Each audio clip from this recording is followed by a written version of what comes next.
Twitch chat, what is up? Commander Keen, McSwifty, Nilaku, yo is here. Yee is here too. Alex, Kylia, Escanar, Salt Gobbler's in the house. Yon the True is here. Bet they heard a cool echo.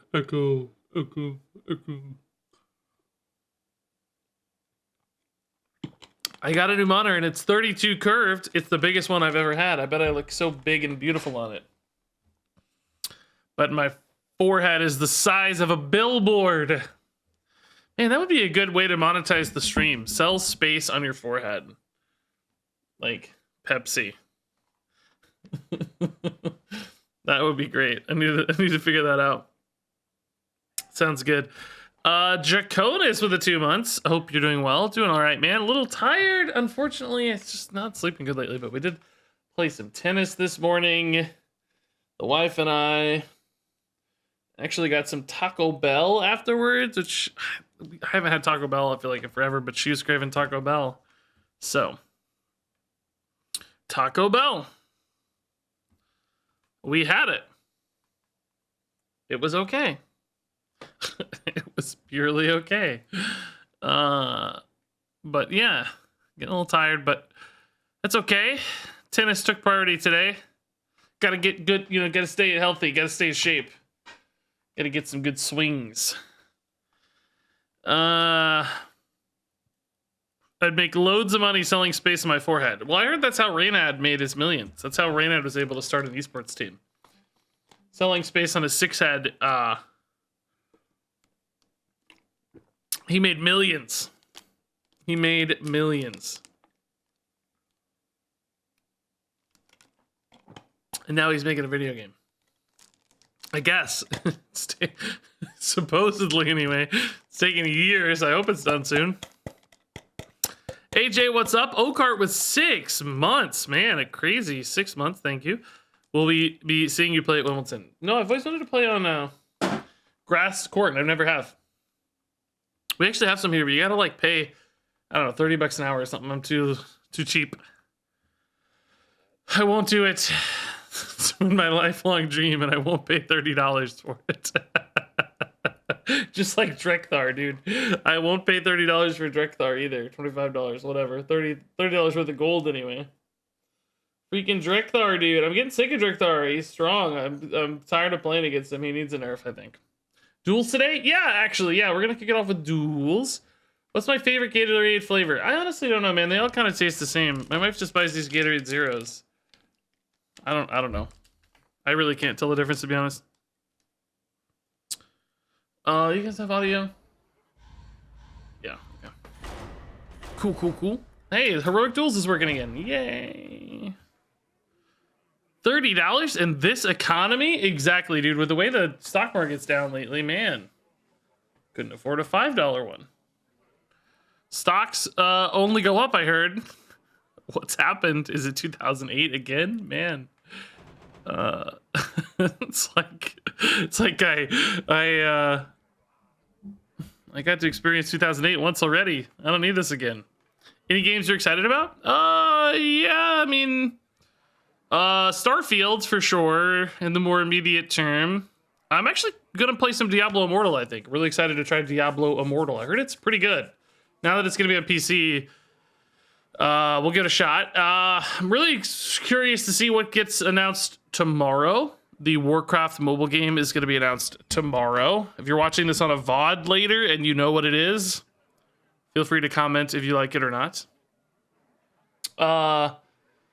Long-term Riot's MMO, I'm super pumped for.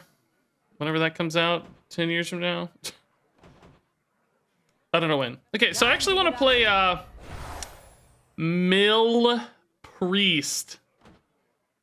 I want to play Mill Priest in Duels. We've of course seen a lot of Mill Priest in Standard. I think we could even do more in Duels with like Cold Light Oracles and stuff.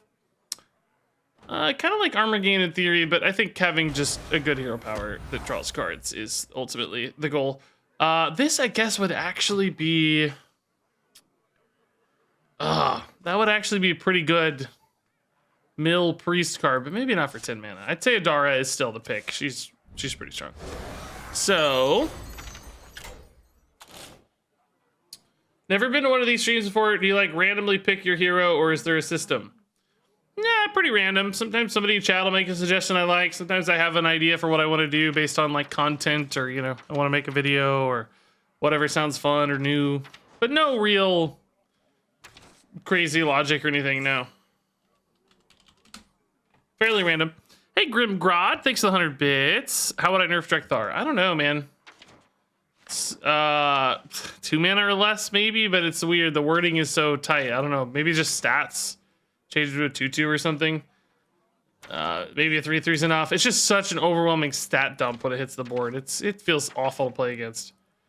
Okay, so Mill Death Rattle Priest is the idea here. Of course, centered around Shellfish. We also have Dancing Swords, which is kind of the mini Shellfish. Death Lord, I like this in Standard, but Duels might be a little scary. Because as Duels decks go longer too, like later and later in a run, it's gonna be so hard to actually keep up and put them in fatigue. I don't know. Maybe we'll leave it for now since it is a Death Rattle, and I like Death Rattle synergies because I think we can do like an Azoth in here. And of course Zyrella. But we have a lot of ways to make all this happen. I also want Cold Light Oracle. Might want the prize vendor too.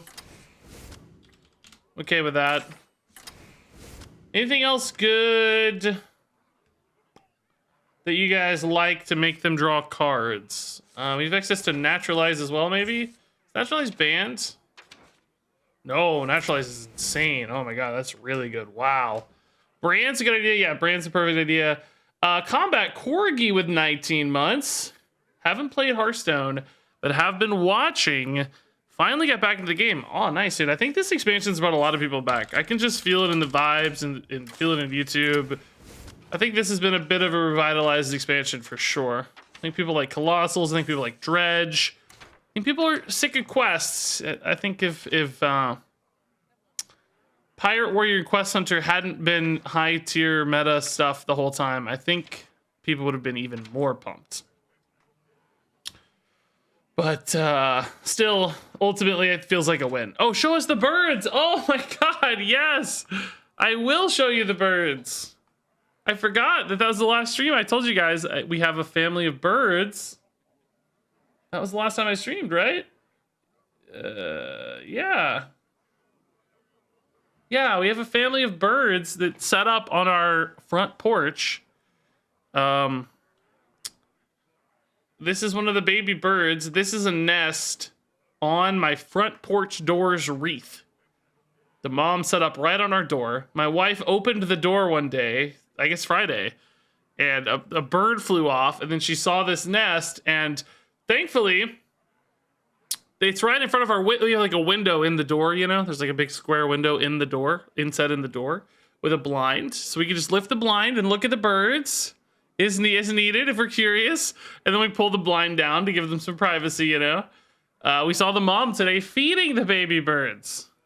There's currently 2 baby birds. But yeah, they're really cute. It's really sweet. I like having them. The fun little... We've had them on our... We've had... on our, like, back carport thing. Kind of the garage carport thing. We had a nest a year or 2 ago. And now we have one on the front porch.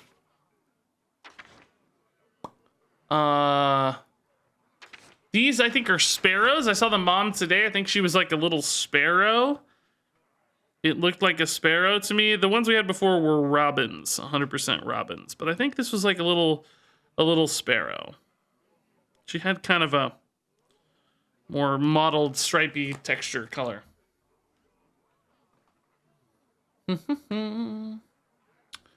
Okay, what else do we want here, guys? Let's see.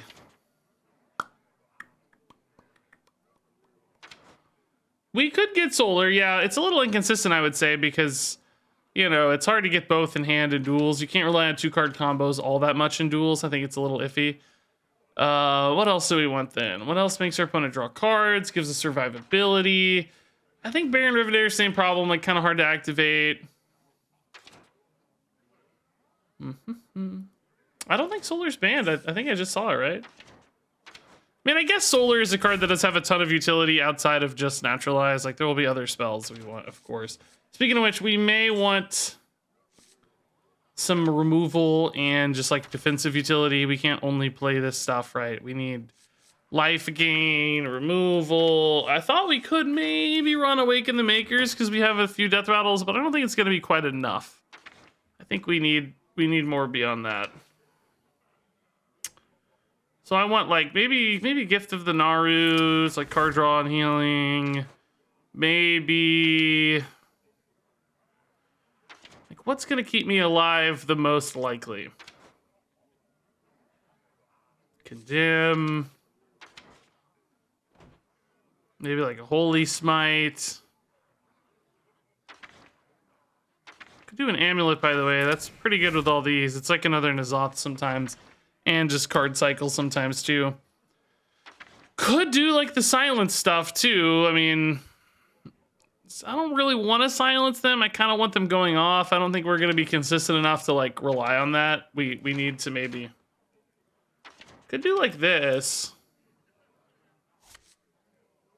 That's pretty good. Maybe not so good with Deathlord again though. I'm kind of thinking Deathlord again is not so great. Cube is a fun idea. Word Clear Zyrella is okay. Could do like an aquatic form, honestly. It's a pretty dang good card. Just to find like the Zyrella or N'Zoth late, you know? A little bit worried that N'Zoth doesn't have anything reactive in him right now. It's just the mill cards. I might want one Death Rattle that's got like Taunt.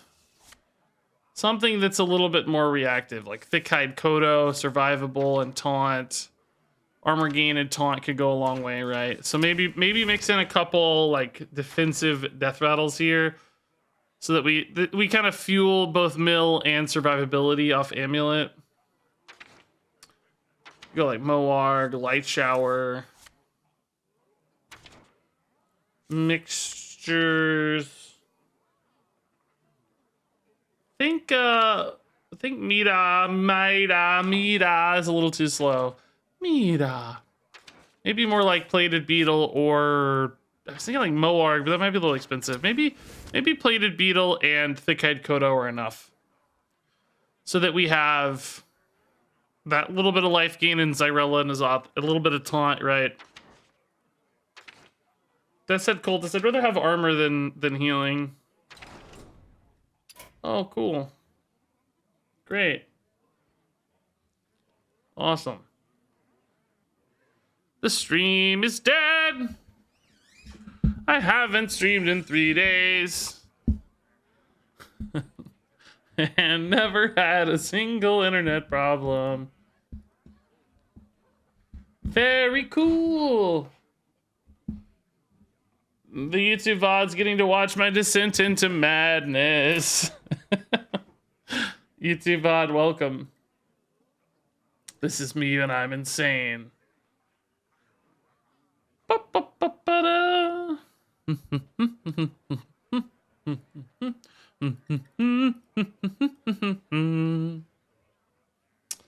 Reconnecting. Oh. What? Are we back? Oh my god, I think we're back. Good stream, guys. Oh, no way, dude. Really? Really? It didn't save my deck? Really? I didn't save my deck. No, dude. Ah, that's annoying. I'm back, but it didn't save my deck, dude. Dang it, man. How long did I DC? Or do you have to hit the button before it'll save? I feel like I've never noticed that happening before. Oh, God. I don't even know. Like, what on earth did we have? Oh, God. I can't remember anything now. Nazoth. Amulet. That's the wrong amulet. Bran, yeah. Bran, Twilight Call. Yeah. Okay. I didn't have Boar. Good try, though. I like the effort. Gold Light. Prize Vendor. Zyrella, yeah. Good call.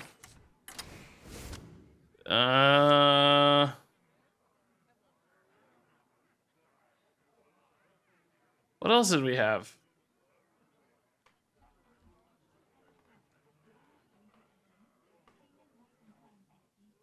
Yeah, dude, no, you didn't miss it. 2-8 taunt. No, I decided to cut him because I thought he'd be worse off of Twilight's Call. It's a really bad Twilight's Call resummon. So I got Kodo and Plated Beetle back. Oh, we had Solar.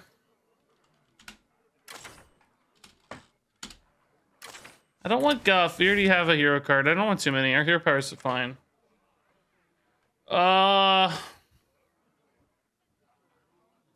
This might have been where we landed. I think I had a removal card. What was it? Was it a priest removal card? I don't think I ever added the aquatic form. I think I maybe had a gift of the Naru. But in hindsight, I don't really like gift of the Naru. I want a sort of mid-game removal. I need like a 4-mana removal. You know? I want like maybe you just say like a palm reading too, though, just to have. Yeah, that's anything we want it to be, right? I don't have a lot of spells to discount, but we'll get more.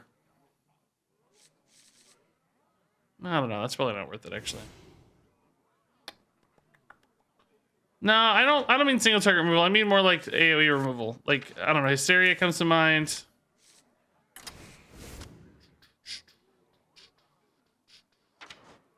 Moarg. Nah, Kodo's pretty much a Moarg, but half the cost. Far more efficient. Raise Dead's an interesting idea. Yeah, I like Raise Dead, actually. A lot of stuff I'd like to revive.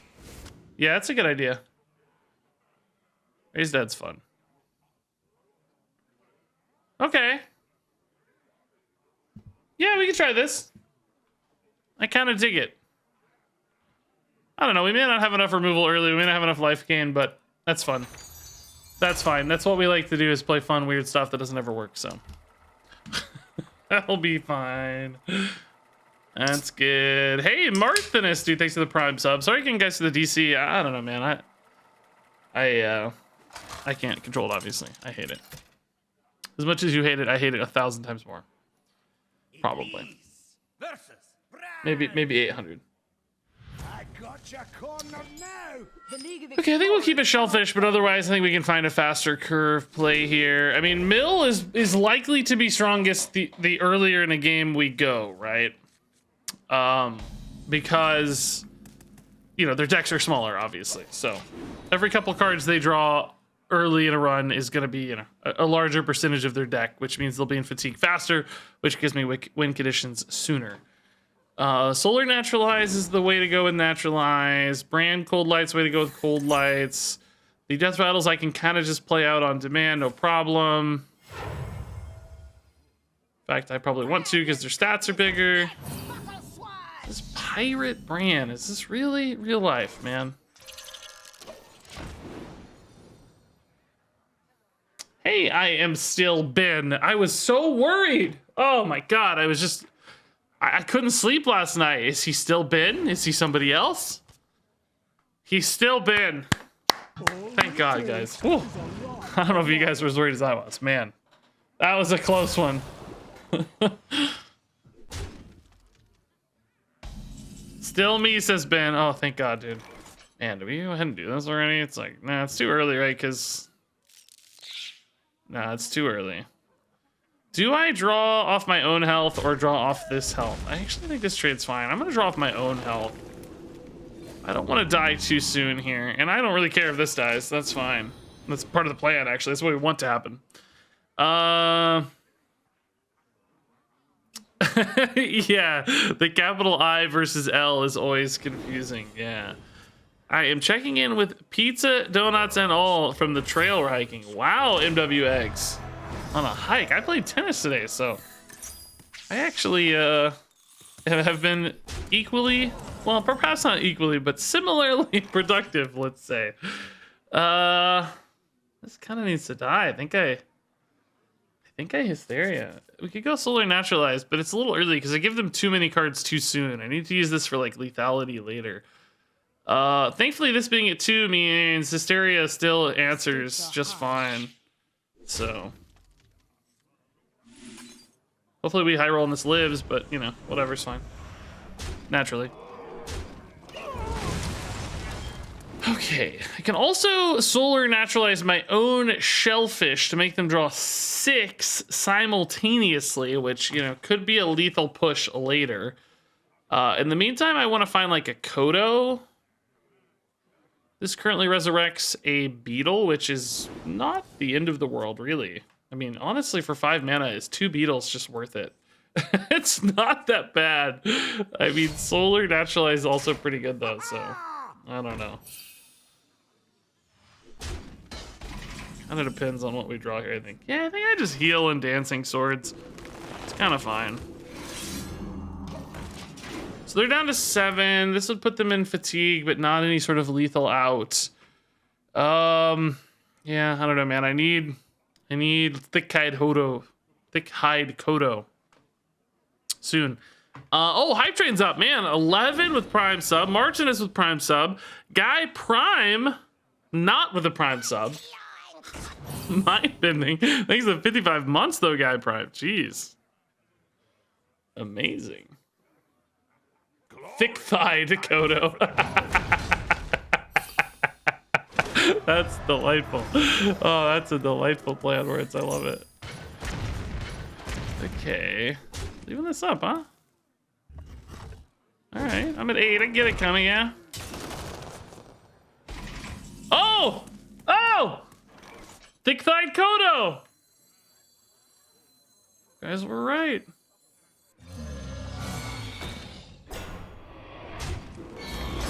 I still gotta stay alive here, though, man. How much mana is this? This is 7 mana. I could do this next turn. It's not gonna be lethal, though. It's only gonna make them draw 2. It's only take 3 damage, right? I'm a little off still. Adara can buy me a turn, but I'm gonna be taking hits from this weapon too much, I think. Oh, shivers, gross! Oh, I'm so sick of pirates. I'm just so over pirates, man. I'm gonna play Adara, but then be dead to weapon, right? I'm taking 6 each turn, so.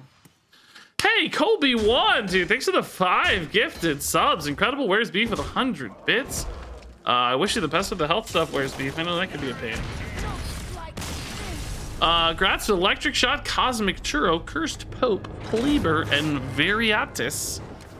Amazing. I'm gonna say something. Do you guys have fun playing Pirate Warrior? I know there are some of you out there who play Pirate Warrior. I don't want to be judgmental because I'm not. You play the game how you want to play the game, obviously. I just don't find it remotely fun to just play out the same stuff every game. I just don't find it enjoyable. I guess there's just different mindsets, right? Like, for some people, I think victory is fun. For some people, I think just playing out sort of a... Like I get the not wanting to think sometimes, like just wanting to like grind a game and not be like too into it, just kind of like zone out and play stuff. So I'm sure that scratches that itch. I just, for most of the game, I just don't enjoy playing it. But anyway, that's okay. You guys are allowed to like it, obviously. I just get bored of fighting it, I think. Wraith X, dude, thanks for the 2 months. Berserk for 22 months. Nilaku for 100 bits. Regis Fan with 2 months. Oh my god. Regis Fan says, you are so positive. As I complain about Pirate Warrior. Amazing. I think the way I complain about things, though, is probably more positive than most. Testa the Besto with 100 bits. Man, you've accidentally had Regis videos on repeat for like a week in my living room. That's great for me. I'm not going to complain about that.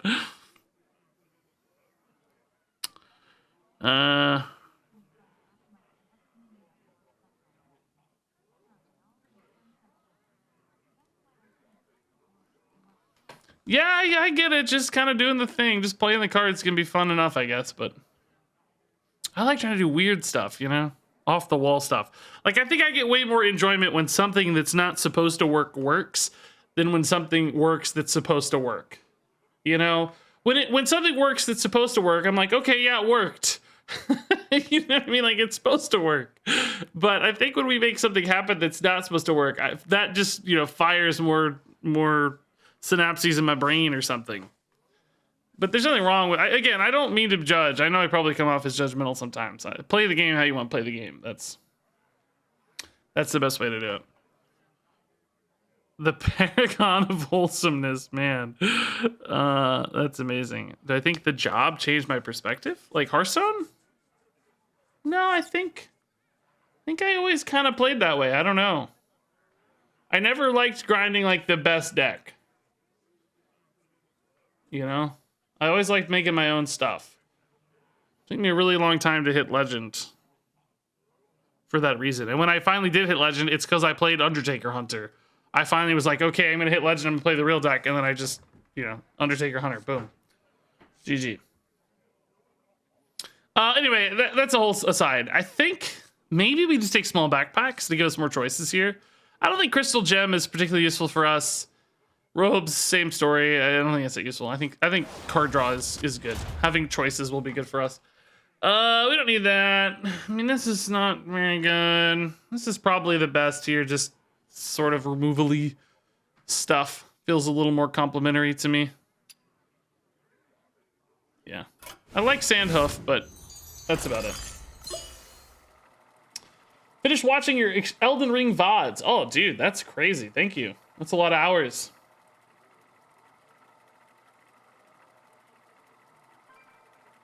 I mean, like, I played a meta deck to hit Legend last month.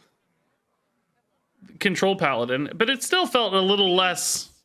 Like, that deck had some interesting decisions, I thought. But I'm always amazed. I had a 78% win rate to Legend. I normally play, like, a 45% win rate. And then I play real deck, and it's like, boom.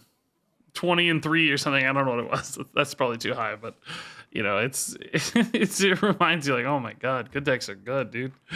All right, this looks nice. Diva Hunter, not sure what exactly we need, but high cost cards definitely don't feel like the answer. Stuff to do early seems good.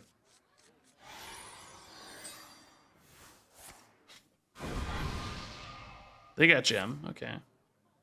Ooh, Play the Beetle's good. I'll go Prize Vendor first, honestly. They will never catch me.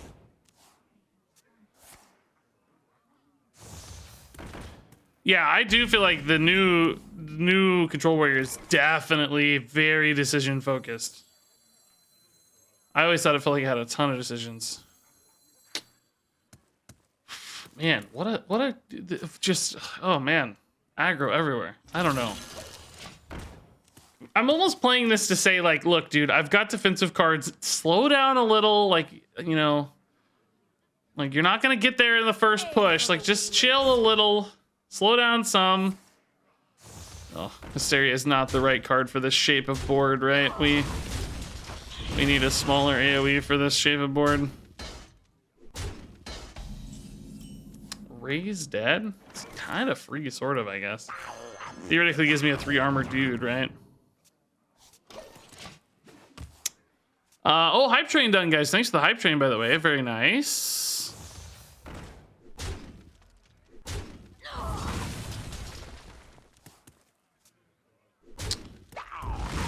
Okay, just farming hero powers right now, man. Shellfish, alright. I don't know, man. This doesn't seem like it's gonna work. I was hoping game 1 was like the game that this deck really did its thing, right? If we don't win on game 1, I don't know if we're ever gonna win, dude. It seems like it's gonna get increasingly harder. Jeez. Hysteria here is actually legit, though. It's really good. Oh, actually, this doesn't die, though.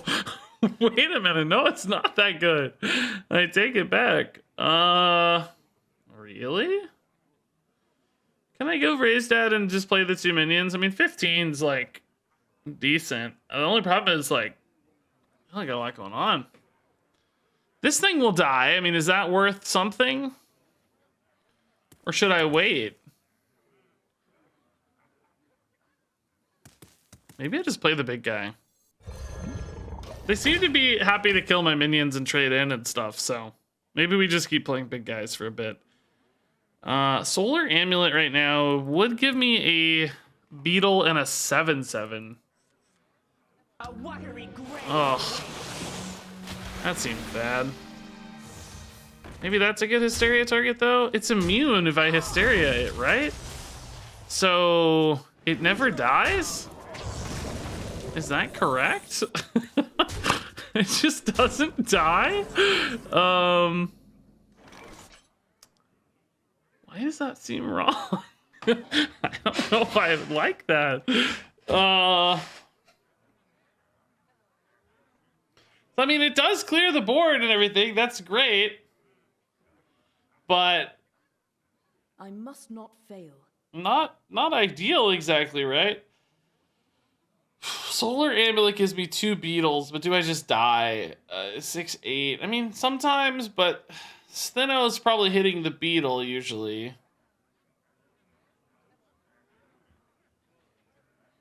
Really wish I had a Kodo, man. What if I just went Hero Power Amulet? No, it's too risky. By Hysteria here, there's unfortunately a chance I don't really clear anything because it just whacks this and then doesn't do much. I mean, am I okay if I clear everything except Steno?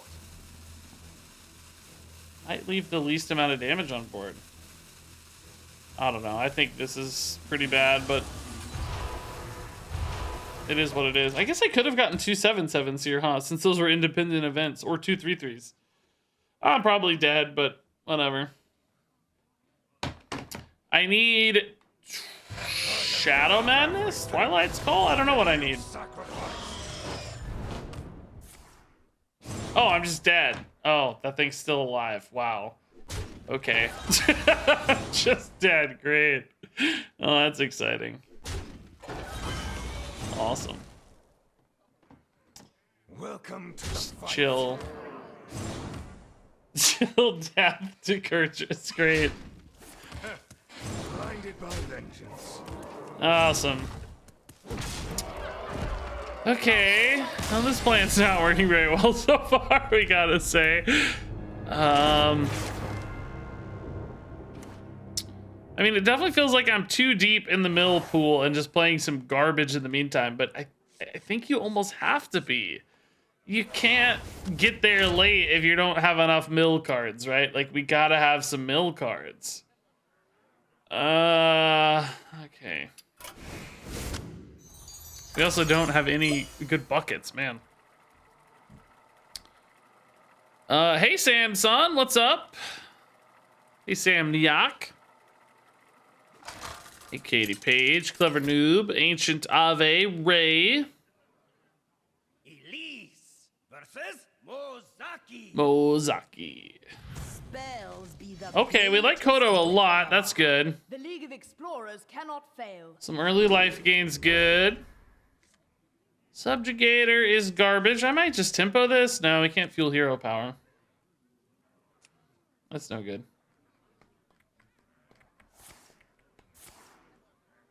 Alrighty. Pouch on 1? Anything good to get? Yeah, some 0 mana druid stuff, but probably nothing that exciting. I think we can wait.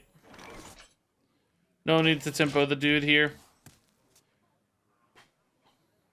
Alright, this is a really good res for this. These aren't bad.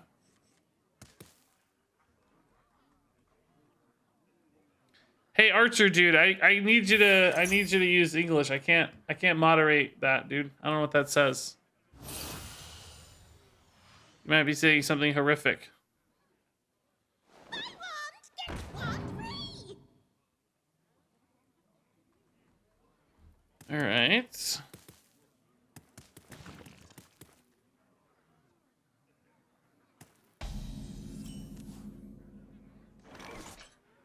yeah. Some of you know what it says. Yeah. Unfortunately, I do not. Yeah. Let's just chill. 3/4 feels better. it says, why does he not participate in competitions, for example, which were 2 days ago? Oh, Masters tours? Oh, I've never even dreamed to be in a Masters tour. I have neither the patience, dedication, or skill to be in a Masters tour.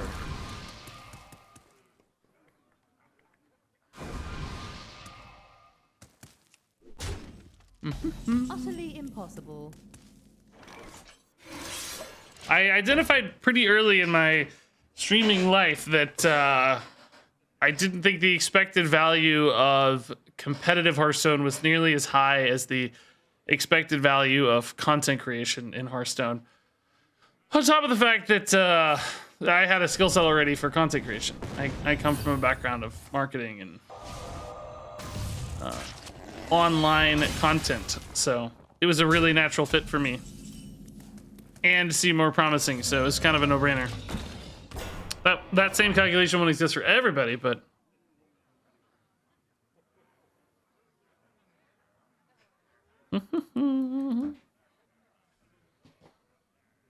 I like making videos more than I like winning games. As you can see from the Mill Priest run. I think we're gonna turn this around though.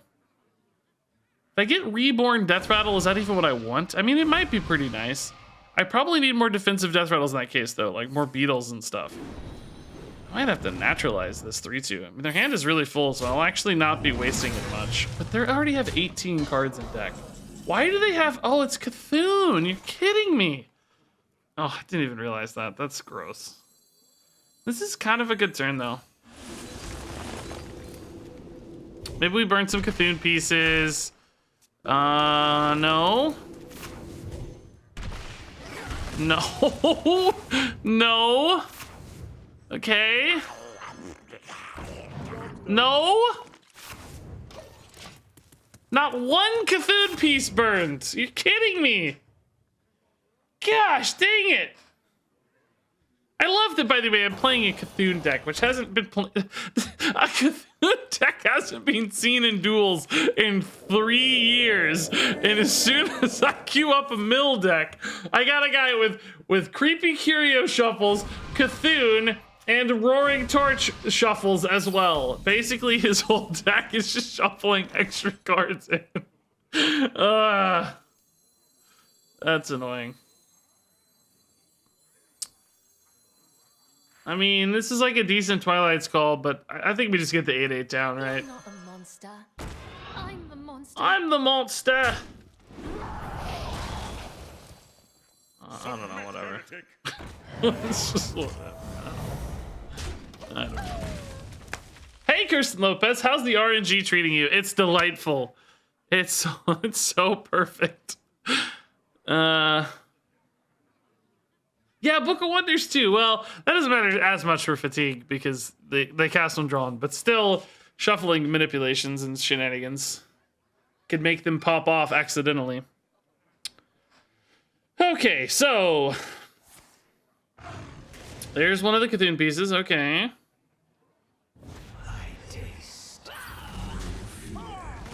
Oh yes, card draw. Yes, draw cards, please.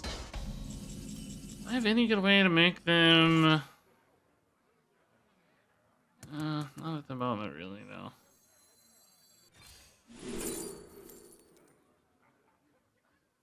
I mean, I mean that's the pick, right? None of the other ones are good.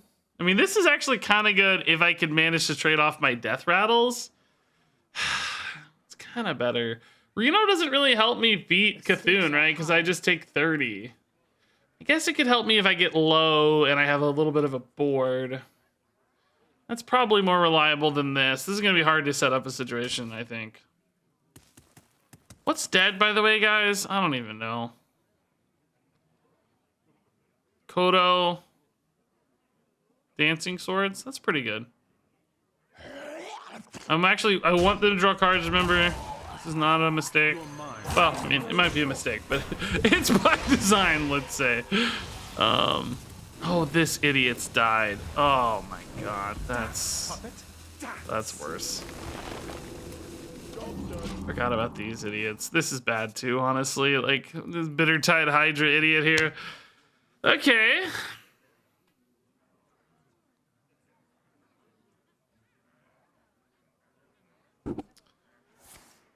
That's mostly gonna hit board. That's fine.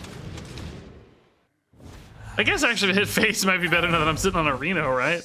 Oh, this got nerfed. Oh my god, I forgot this got nerfed. Wow. Wasn't this a 2/4? How crazy was this card as a 2/4? Man, I mean 2/6. That it went down to a 2/4 and still got played a little bit. That's wild. That's actually pretty insane. Okay, so their quest is done. Does that just beat me, guys? I don't know what they're running to complement that, but I feel scared. I feel very scared. I feel dead. Some kind of combo or something, right? Ooh, Cthulhu's dead though. Okay. Their quest did kill their Cthulhu. Yeah, I don't know. I feel dead. He burned the quest? Oh, I thought he got it. Oh! Oh! Oh, that was the flame elemental!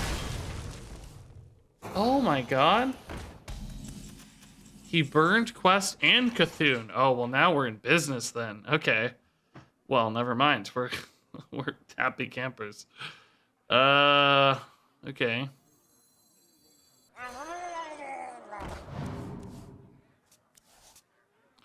Curio burned. I like that. Lyrella ready to go. Actually, you know, we're kind of chilling. I don't need to make any crazy plays here. Don't want to overload because of N'Zoth next turn, potentially. Ooh. This is fun for Zyrella and N'Zoth, I guess, but this is really fun, too. We can take Murazan, dude. Murazan's more fun.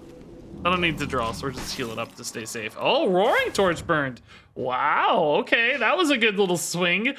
Cthulhu burned, Torch burned, and Curio burned. The three things I just complained about. I just complained that they shuffled in a Torch, a Cthulhu, and Curio, and I burned all three. Man. Okay. That's somewhat intimidating, I guess, that big hand, but I think we'll be okay. Actually, Zyrella is probably very close to lethal if this dies, right? Well, maybe not lethal yet, I guess, but maybe we go for N'Zoth first. Well, I like this to die, though.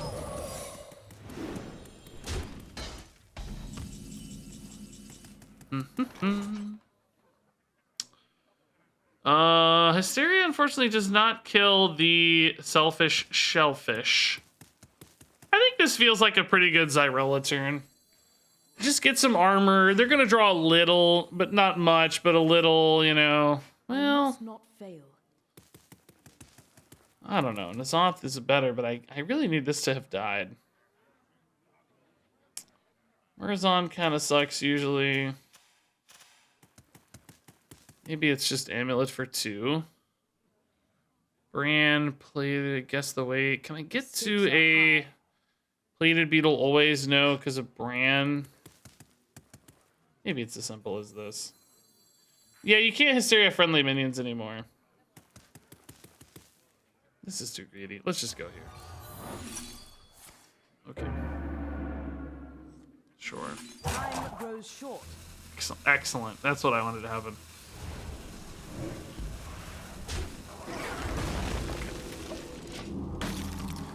This is a fancy turn.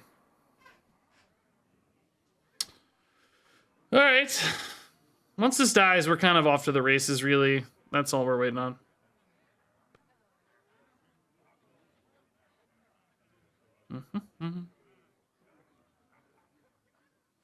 If I had gotten Kodo off that, by the way, if it hadn't been counterspelled, I was probably going to play this to fill the curve. But once I don't get the armor gain or life gain here, I feel like I kind of got to respect that. They just discounted a bunch of spells. That would be one way for me to maybe lose the game, right? Is if they buff a dude for 1 billion. So just make sure we deal with it. Oh my god, dude. Scrolls galore, man. Gosh dang it, dude. Now Zyrella is pretty good, right? She has swords, she has shellfish, and a lot of armor gain cards. N'Zoth is also pretty interesting too. Shadow Madness here can't be played with Zyrella. This isn't a bad Adara either, just because, you know, resets a little bit, buys me time. Could just heal and chill. I actually kind of need fatigue protection anyway soon. Zyrella is only really making them draw 3. I guess that does burn 2 cards. I'm just a little nervous that I don't resolve the board if I go for Zyrella, right? I gain life, yes. But that's about all. I think they'll run out of ways to build boards. Let's just do this one time. We'll chill here. A few treasures in my time.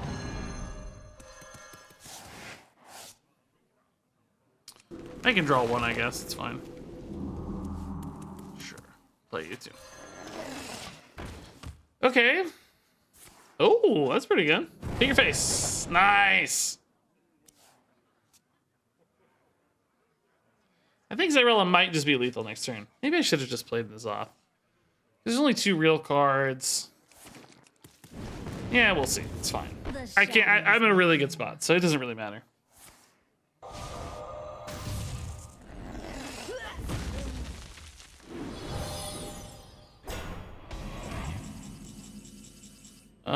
So 2 real cards, right?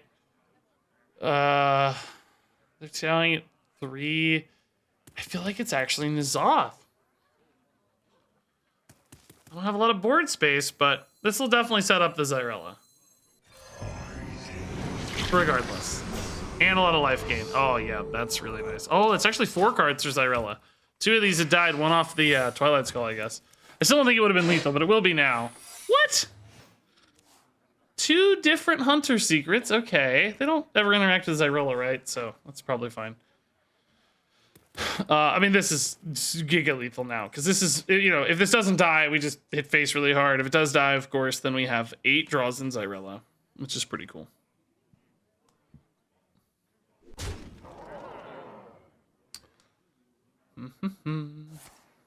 Oh my god. Unleash Chaos. A Mage Secret. Still doesn't really interact with Zyrella, right? We're fine. Oh, Mass Poly would be pretty good, yeah. Oh my god, what is this? Silver Moon Portal. It's a good buff target. The light. Bloodlust? What? Actually insane, okay. Another secret. Volcanomancy. Wildfire. This has been an absolutely bonkers rune, dude. Completely insane rune. Okay, man, this is gonna deal damage. Does this hit all minions or all of my minions? How does Volcanomancy work? I don't remember. You can't see it. The secrets are in the way. Oh, okay, it hits theirs too. All right. That was actually a really good target then with Taunt. That's cool.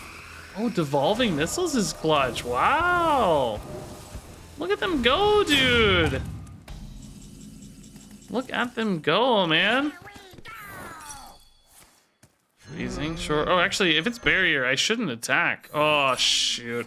Ah, I shouldn't have attacked. I didn't need to do anything. Shoot. I don't know if this is lethal now. It may not be. Hey, Grimgrod, what's up? Where am I? I am in a state of bliss as my opponent dies. I think, maybe. And they may not be dead. For sure. Those things got transformed, threw off all my math, so. Oh, I think they're dead, yeah. 5, 6, 7, yeah.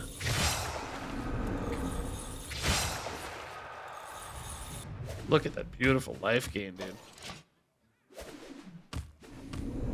Okay, I kind of wasn't like the cleanest finish as far as like getting there, you know, kind of. We wavered for a few turns, but we really won the game when we destroyed all their win conditions, right? Okay. Yeah, I think this is too hard for us to figure out. Too hard to get that many death rattles on board. Bummy Magic, I mean, we could try. What? Why? Why? I don't need 3 Prince Malgazars, dude. It's gotta be here, but I really don't like any of these.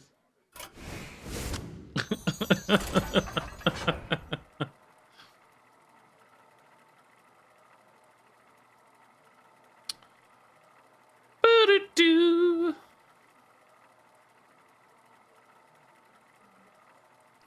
14 months from Winged Burrito. What's up, Winged Burrito? Thank you. Man, I won a game at least. That's something. It's pretty high praise. Mare Nutty. The League of Explorers cannot. I actually love this opener. I'll even keep this raised at, I think. That's really cool. These are both great minions. A little expensive, perhaps, but I don't have any really cheap ones anyway. Play-Doh Warrior got 5 gifted subs from Play-Doh Warrior. I'm so used to seeing play at the beginning of like official video game accounts, like Play Hearthstone. I thought Dough Warrior was a video game. Congrats to Thixa, Alicat, Susan, Zachpan, and Frankie. Incredible. Absolutely incredible. I guess we hold here, right? Maybe coin dancing. I don't know, coin feels weird with curve here, though. Maybe we just play prize vendor. Oh my god, dude. What? No, I gotta naturalize that, I think. Naturalize. Rally? 2 and 3 is really good for me, actually, yeah. I don't want to overload. This can grab me in the Zoth. No, I don't want to overload. I think our curve is really important here. No bombs yet. It's really nice, by the way. It's really good. This draws 2. This heals 10. Yeah, that's fine. That's fine. I guess I have to make a game called Dough Warrior. Yeah, dude, it's like Homer Simpson Battle Royale. Oh! Okay, I don't really care too much about their life gain. If I need to just trade this off, that's fine. I think that'll be a worthwhile exchange. Only 1 more death rattle in hand. I mean, I guess ultimately I don't have that many death rattles, right? We just kind of have the few key ones. This may not really be good. Hopefully we get offered more good death rattles, even if they're not like mill death rattles. If they're just supporting death rattles, right? That can still go a really long way. Oh, they're trading for me. Nice. Okay. Is this trade? Or you face? I'll probably trade here. Yeah. Makes sense to me. All right, Kodo into Raise Dead later is nice. Can replay both of these again. Ooh, that's a big dude. Cabal Raise Dead next turn actually is really cool. Could even squeeze in a coin too. Don't even have to Raise Dead if we don't want to, but I think it'll make a lot of sense to Raise Dead. Might even want to replay the Thick Hide right away. Thick Thigh Kodo, as you guys put it. Wing Burrito with a gifted sub. Oh my god, so many gifted subs, dude. Thanks, guys. So this has the 3-drop and nothing else.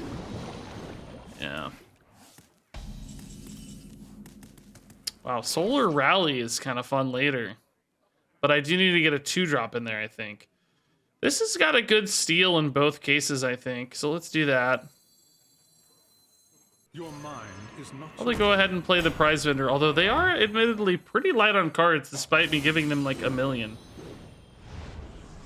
Oh, that's a good roll. Yeah, let's just tempo this guy so that I don't give them too many cards too early. Like, obviously, they have to draw cards for me to win this game, but I don't have to have it happen right away. We can wait a minute or two. Gross. That's no fun. So this is now a good 2-drop. This is kind of not a good 2-drop, but this will be worth it, I think, anyway. Oh, nice. Free armor. I like that. I'll probably still trade this in just to set up the Solar Rally here. Do I want the Solar Rally? Now my Raised Dead stranded too. I don't know. I got that bad minion in the Raised Dead now. I don't know about this. Should have done this. Anyway. I don't know why I didn't. I kind of forgot. I got excited with my 2-mana play and I kind of forgot. Now it's a lot worse. Bran. Bran is no good though. Solar Rally. The problem is just like I don't contest this thing very well. Yeah, let's start here. Hopefully I get the Kodo. I really screwed myself not getting the Kodo, I think. I risk not getting the Kodo. Okay, I'm just a genius. That's fine. It's good to be a genius too. Okay. Let's greed this a little bit, right? Again, I'm not gonna draw until I need to. I think just gaining some life here is good. I gotta figure out how to answer this board though. Adara does. I don't know. I think we needed one more AoE, but if you look at this board, like what would it have been? There's no good shaped AoE. Like Condemn's not enough on this board, you know. Hysteria is the best shape, but it just doesn't fit well here either. It gave me so much extra armor off this Armor Smith. This is a really good roll for us to hit the Armor Smith, you know?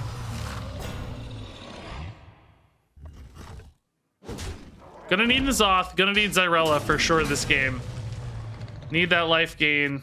I may have to start drawing a lot myself just to make that work. These are both really good steals. Ooh, Adara's here. That's an excellent steal. Does Adara shuffle just enemy minions? Okay. Strike.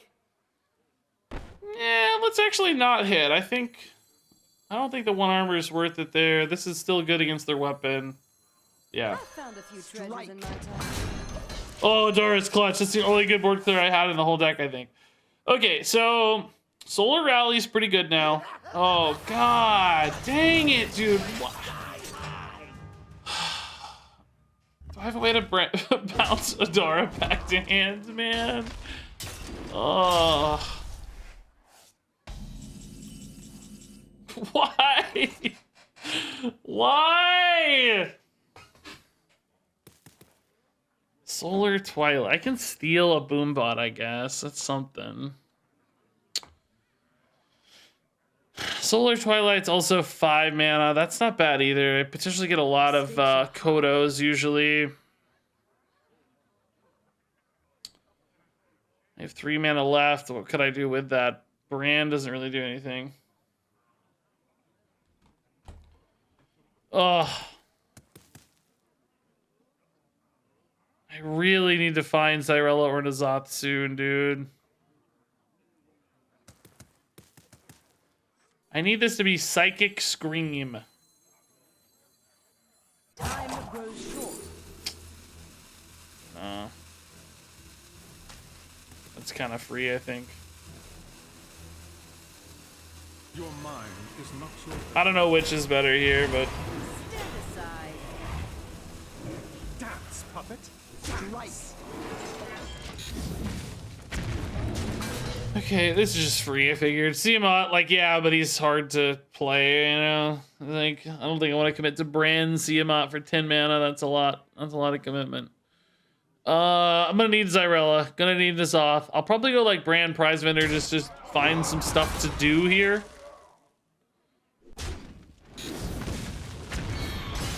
They're kind of getting cards anyway at this stage, so I don't know how much that's going to matter for us. They just farm me up on this Armor Smith. How much free armor have I gotten off this Armor Smith, dude? I feel like it's been a lot. Are these 1 mana? Oh, they are. So now Rally actually gets me going. Plus, this Boombot in the pool even gets my Xyrella and N'Zoth some extra value too, potentially. That's cool. Hysteria on the boom's pretty good potentially. This almost never backfires, right? It only really backfires if it hits Dr. Boom, which I don't think is that big of a backfire, is it? Maybe I just leave it up anyway though, because what does it matter, right? Doesn't change the boom math much. It could if it hits like a 2 attack twice and then this, but that's probably okay. Yeah, let's just do this here with a boom. Hopefully it kills the 2 1s and then the 5/5. My thing pretty much always dies though, which I guess that's fine too. I don't know. The 5/5 is the most important target. There you go. Nice. Hit this. No, that's a low roll. Okay.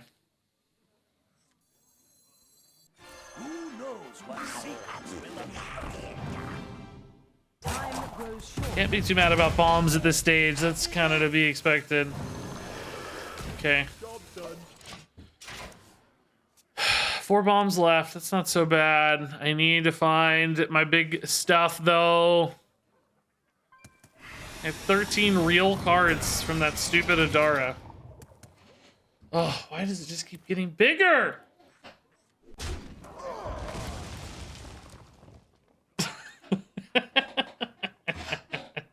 That's so funny. That's so funny.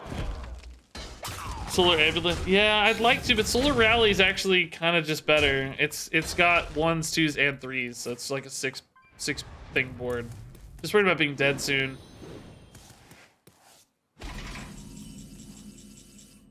I guess I can heal in that case. Yeah, let's just go Solar Rally.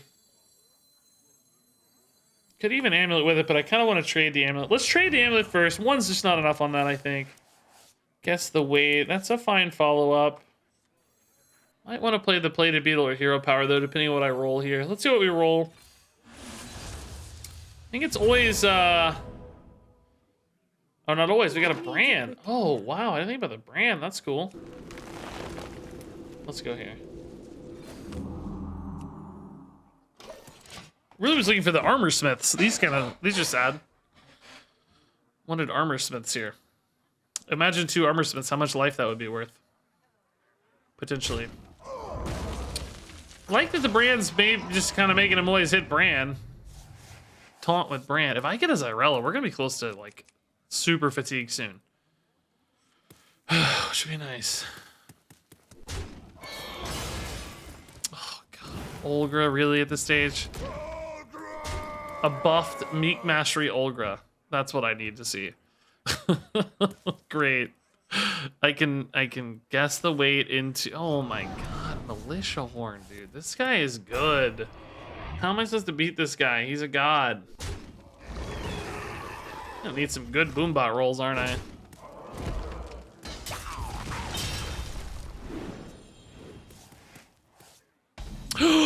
Oh my god. That might just be right. That just might be the ticket here. Hit one of these and kill them, please. Really? Really? Kill this, please. Hit itself and kill it. Really? Need Kodos. Kodos. 3 Kodos. Okay, that's a big deal. So these 2 actually put him into fatigue. I can maybe use this to draw Zyrella.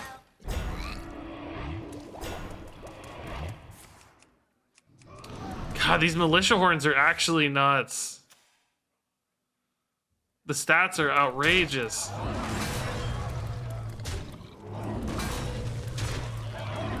I gotta have Zyrella, guys. Hit. Hit, hit. Bomb. Bomb. Wand Maker. Wand Maker's utter garbage. This has to be... It's gonna be a bomb is the problem. This is always a bomb, dude. It's always a bomb, dude. So... I need it to be Zyrella, so I hit more, right? Because nothing else is actually all that useful to me. So it's just, I want to get Zyrella if I draw it. It's always a bomb, yeah, okay. Naturally. So, healing draws me a bomb. Like, Panthara, right, draws me a bomb, basically. I can go, like, Beastly Beauty, just try to kill off some of these.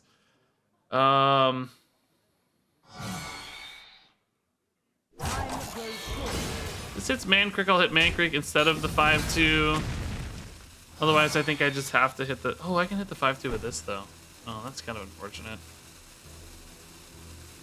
Yeah, this doesn't have a good target in that case. You're not a monster. I'm the monster. Alright, I'm probably just dead soon, right? Like, 11, 15, a lot of bombs. I don't know. Sharp gadgets and steel. A lot of bombs. Dude, this militia horn has been so insane for him. Is that not lethal? I feel like that was a lethal.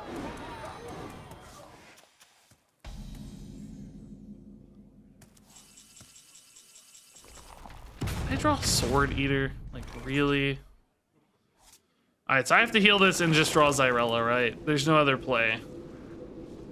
Nothing else is good enough.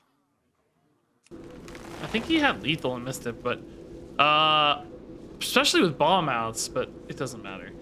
I just have to hit Zyrella here. And then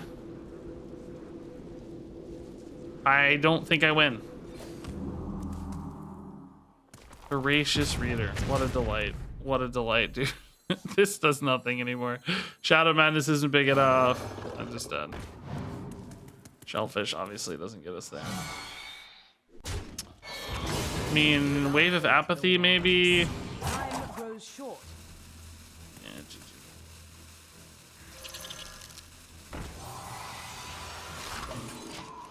I mean, we got to the bottom of their deck, right? I don't think Zyrella was still gonna win though, honestly. It didn't feel like it anyway. I mean, we should have been dead anyway last turn. That freaking taunt buff was just brutal. I couldn't get quite ahead on board. In hindsight, we ripped the Adara at turn 2 early, but that was really hard to know. We were in a tight spot. Zyrella was 35 armor. That would have helped. I don't think it would have been a lethal, but it might have been enough to like bleed them out, you know? I sort of want to try that again. I feel like I can build that deck better. No priest though. Blah! I felt like A splendid day for an adventure. felt like I could have done it better. I haven't really played a lot of Finley. We did do this once. I've never done this though with like Battle Cry.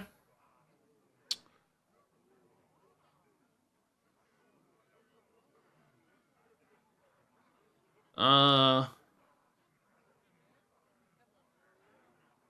never done Amalgam either, but that doesn't seem especially useful, right? Battle Cry. This got nerfed. I never even got to play it, dude.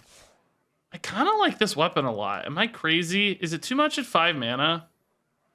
Oh yeah, it's too. It used to be like a 3 mana 5/1 in the dungeon run, right? That was really good. That feels too expensive.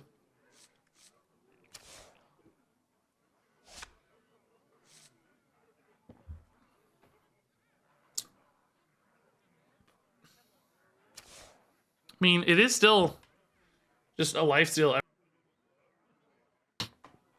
Does anybody ever run this with like weapon buffs or Wind Fury or anything to do crazy things? I wish it just scaled attack more. Carl's not good with battle cries, right? I mean, this guy's fine, I guess. It's kind of like a Ragnaros. I don't really want to do Murlocs. I kind of want to do like Overload Synergy. I'm gonna take the Lance. I just don't know what else to take. And then we're gonna build some kind of battle cry synergy. I don't even know what. Just having reliable access to battle cries seems really good though. So we could do quest. I mean, I don't hate that. Can hero power on 1 and then quest on 2. It's kind of a reasonable opener. And then just have double battle cries forever. I mean, do we want to go around a theme? Like elementals? Or do we just want to toss it up and say whatever? You know, just like, yeah, just whatever, man. This is a hero power, right? So we can't really do Brucon.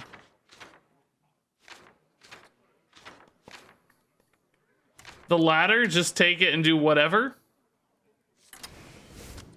Could do like Reno stuff.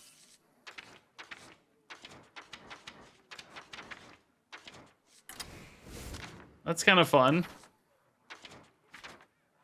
Oh, you can't do this guy. Not that I'd want him anyway, but...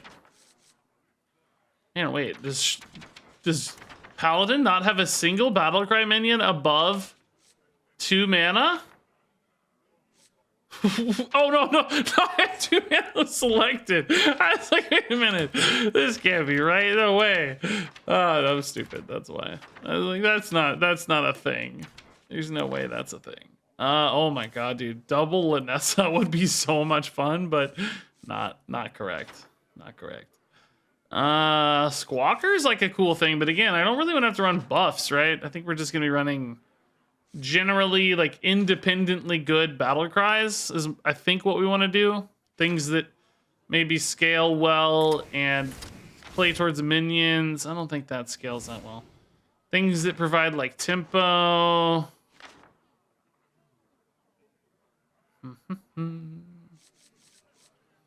Yeah, probably just tempo driven battle cries. This guy's Sunken version's pretty cool actually. Could maybe run Seafloor Savior as well with that.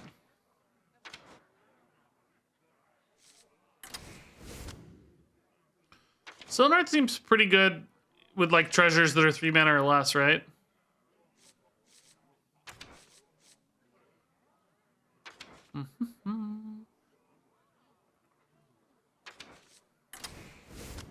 Just good tempo battle cries.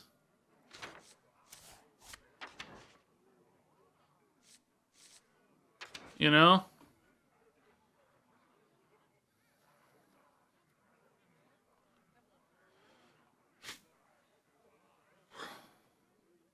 Oh, you know what we need to do? You guys are talking about weapons. We need to do this. We want our treasure weapon, right? Mankrik's perfect example. Yeah, Mankrik's great. Yeah, I am kind of at the stage where just throw out good names of battle cries and you're probably gonna it's probably gonna be a fit. I'm probably gonna like it. I kind of like Inara with Lance, but it's like awkward mana wise.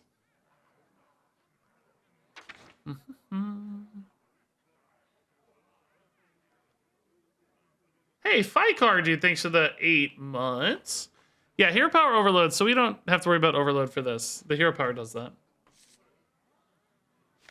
Bran, I mean, Bran's sort of overkill with the corrupt the waters here. Shutterwalk's banned, unfortunately. No Shutterwalk. What about like Glug? Oh, he's not Battlecry though. Colossal is not Battlecry, Regis. Bran and Shaman Hero Power would be nuts. Well, they don't synergize. They just both do the same thing. Like Armor Vendor. I mean, Fireflies are probably pretty good because it's, well, no, that's not that good. It fills the curve, but not that good. A lot of you are recommending value pieces, but we don't need value because we have our hero power. We're always gonna have more cards. I need cheap tempo battle cries. I need them to do things that impact the board, that help me push stats or push mana. You know, I want cards that are cheap to get the quest done ASAP that still, you know, play towards my early game presence. Neophyte is a fine example.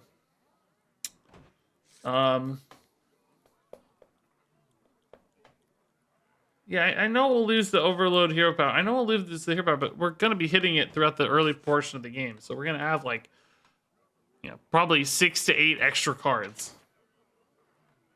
You know, what I want is like that 1 mana Murloc. I guess he's probably not in. We don't have Rise, right? Like, that dude's perfect. Lackeys would be really good. Do we have any Lackey generators? Evil Totem's not an actual elemental, so it doesn't really net us much.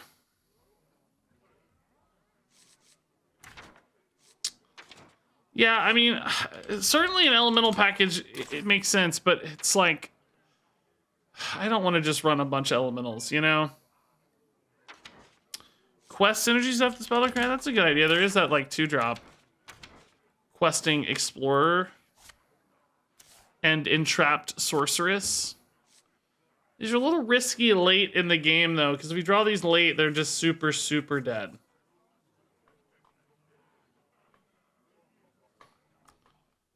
Good early, dead later. I mean, I do think card draw is something we want a little bit of for sure.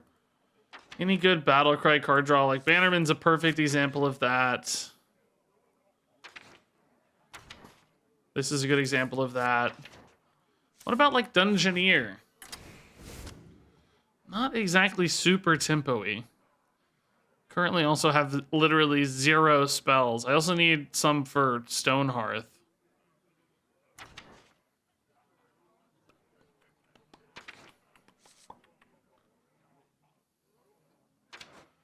Novice feels just so weak. I don't know about that.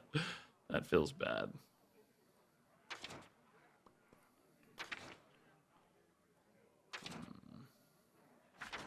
I need to add a couple spells. I mean, there is a world where I don't add any spells and I just rely on treasures to fill those spots so that these both become treasure tutors. That's kind of a sneaky upside you could play for. I don't know that it's a particularly good one, but it's sneaky.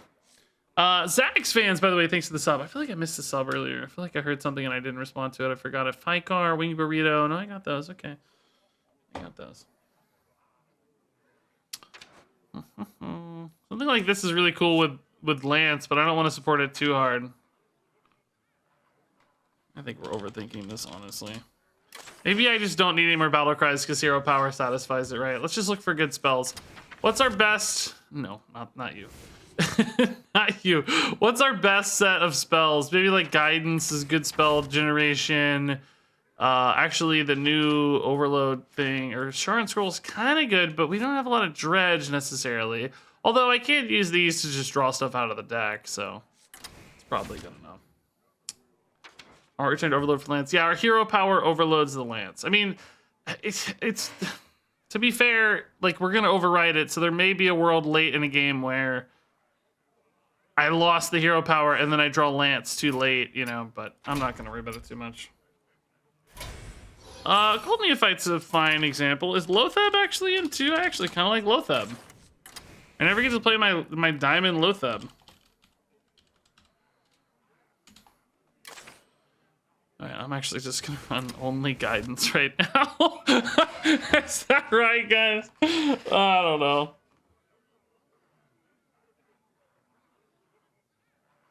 Diamond Lotheb looking spooky. Wiggly hair. Got wiggly hair.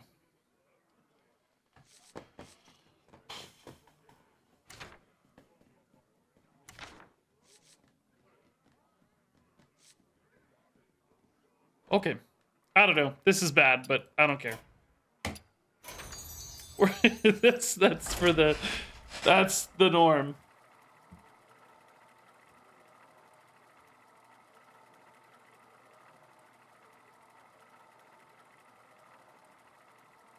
Ugh. Make my hair like Lothab? I can make it like droopy. I mean, it's quite malleable, really. Finley versus You dislike the Diamond Lothab? It seemed okay to me. I guess the like glowing mushrooms, were they there? Maybe they summoned later. I didn't notice it, I guess. I don't think I hero power early with this hand, right? Neophyte maybe with hero power on 3 is okay. Yeah, maybe that's okay. Neophyte seems pretty good against Demon Hunter.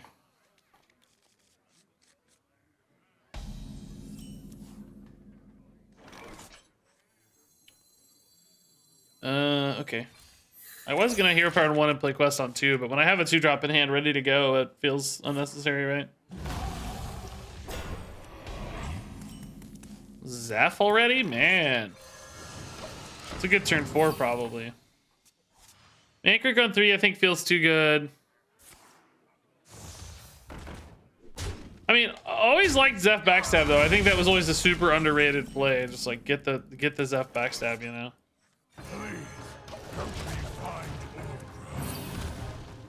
Boom, boom, boom.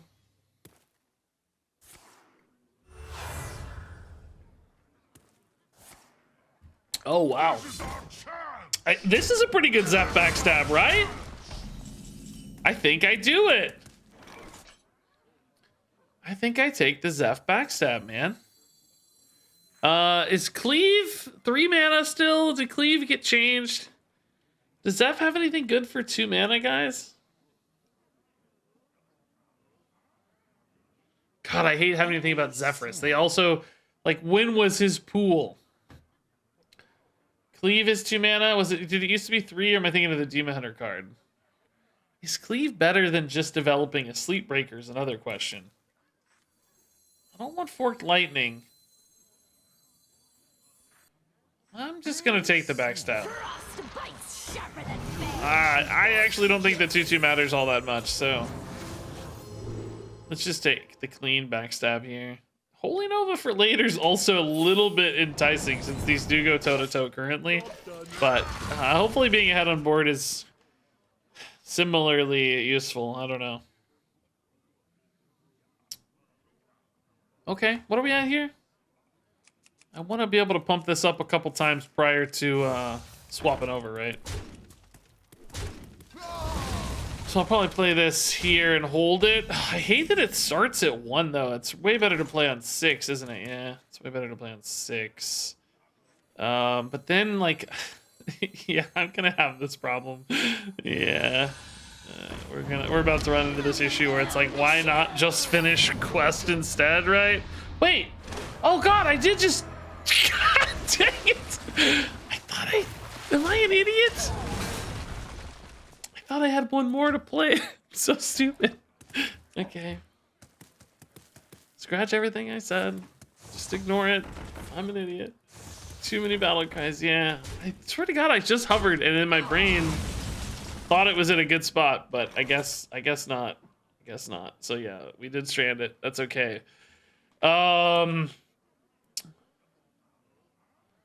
Is it like time to double the Bannerman, I guess, right? It's pretty good. Really? No 1 mana follow-ups, unfortunately, but... Ooh, that's a good card to draw. Okay. Should have done that first, but I'm going to hold on a better target anyway. Alright, so we can double this up now. And it'll summon 2 6/4s. Put in a Wind Chill as well. Getting close to Olgra perhaps too. This is nuts. This is actually nuts.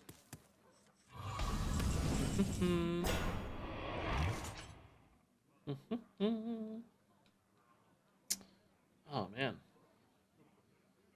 Let's squeeze this in as well. Do I like the Wind Chill better? Yeah, I like the Wind Chill a little better, right?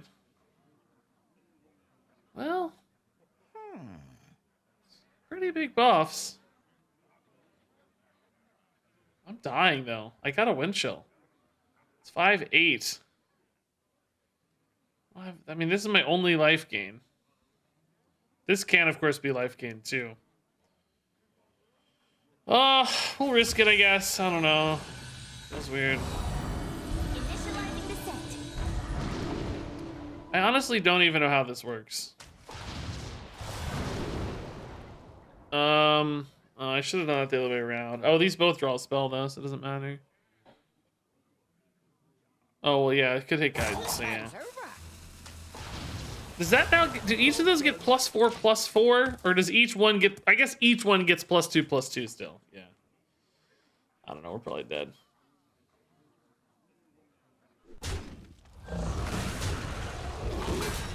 Maybe not if they trade though. That's a little nicer. Jeez. Okay. I don't expected them to go face. I'm meeting a friend. Oh. Oh God, I am dead. Okay, I see. Cheers. Trading made sense, bro. Well done.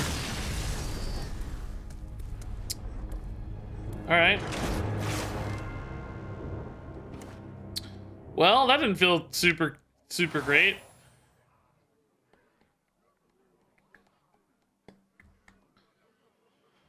I mean, I like recycling that it gives me time. Pillage is obviously great with True Silver Lance, but it's so late in the game, right? It's just so late in the game. Swamp, I just don't think we benefit enough.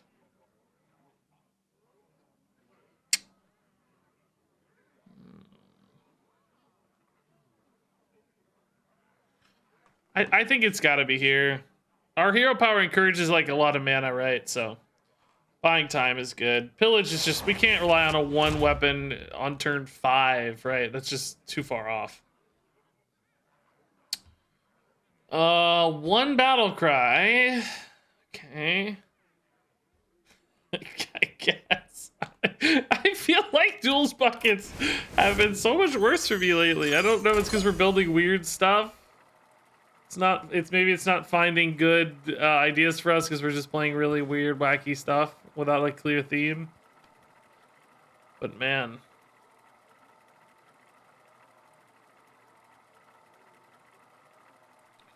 Man.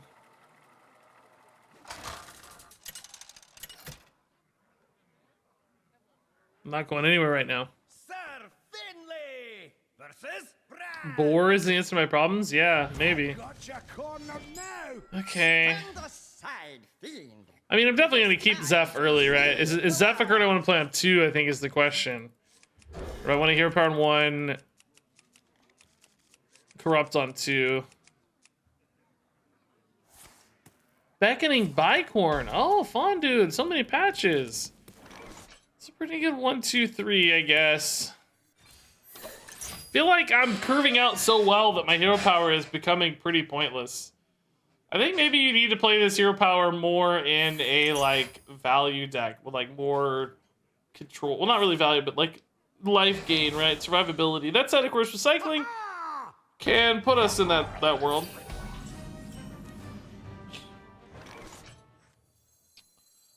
Is there any? Just backstab here. There's nothing else, right? Just backstab. Fan?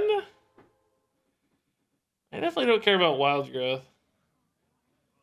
The hero power Zephyrus. I'm not upset, right? Job done. Good old Zeph backstab. That's why we're playing this card. Just to get backstabs. He's like a poor man's SI7. SI7 agent only. You don't have to combo him and he's only 2 mana. 2 health. It's perfect. Okay. You know, if they're not careful here, they're gonna give me armor and maybe let me stabilize a little, but you know, it's hard to beat Juggernaut's the problem. It's really hard to beat Juggernaut. Okay, I think we're gonna be slow enough this time. Ugh. God, dude.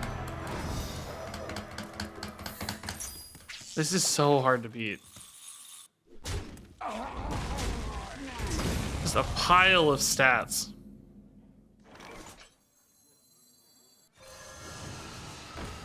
Not on my watch.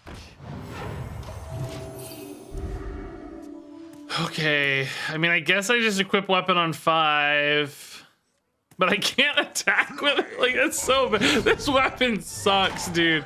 I hate this weapon. It needs to be like 4 mana. It's crazy good in the Tombs of Terror, so I understand why it came out weak, because it looked like when I played Tombs of Terror, I was like, oh my god, this thing's broken, dude. It's so good. But what has happened in hindsight is it's gotten too weak, right? It's too bad now, and I'm just dead this turn. So that's great.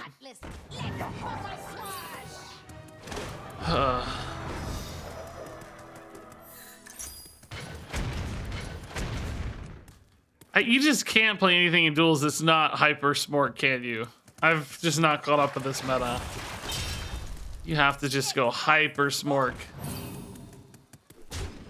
I even have like a pretty low curve tempo deck here, and it's just not smorky enough.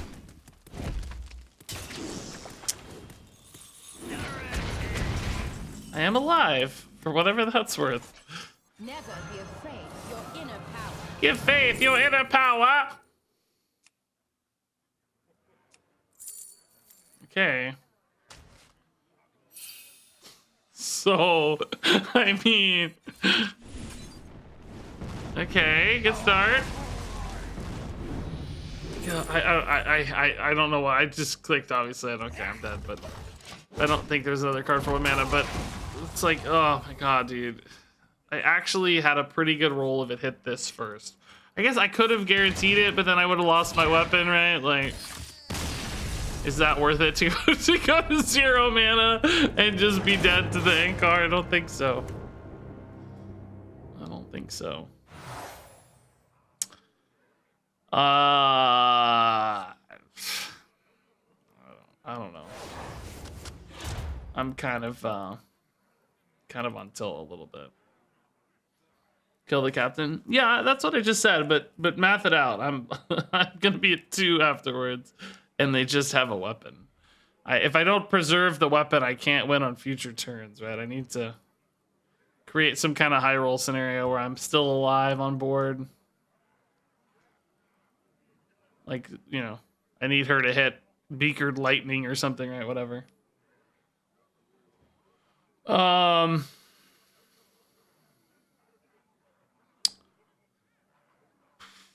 These are good battle cries, actually. It's pretty reasonable. Yeah, this is good. Room 6, nice.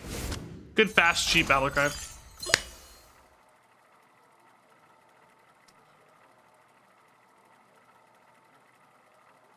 I love the clever noob, your progress and stat.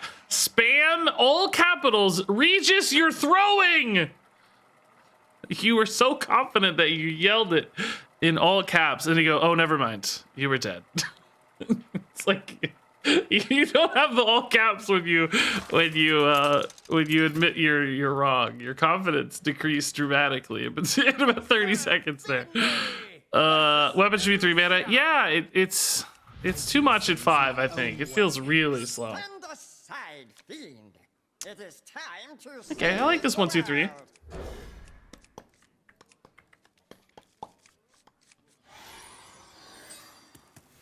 Priest is gonna be slow. Well, God, I was gonna say if they don't have Dragon Affinity, they're gonna be slow, but they do. So they're not.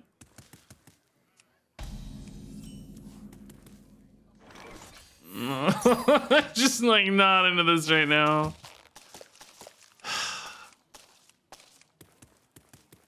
I feel like I don't know. I mean, I'll admit I haven't been playing as much Duels lately, so I might just be a little bit out of like the zone on what to build and, you know, like how to really lock into a good build.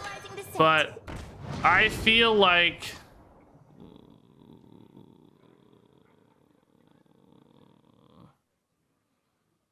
I need Mancreek to make this really exciting. I know that this order exists, but I just want to stay on curve. Get big stuff fast. By the way, I haven't hit this hero power 1 time. I just want to recognize this. We haven't even hit this hero power. I feel like you just have to build real things. I feel like I used to have a little bit more flexibility in Duels where we didn't have to always make the best thing, and I could still find ways to win, but I feel like that's less true than it used to be. I feel like I'm not able to build wacky stuff and still find lines.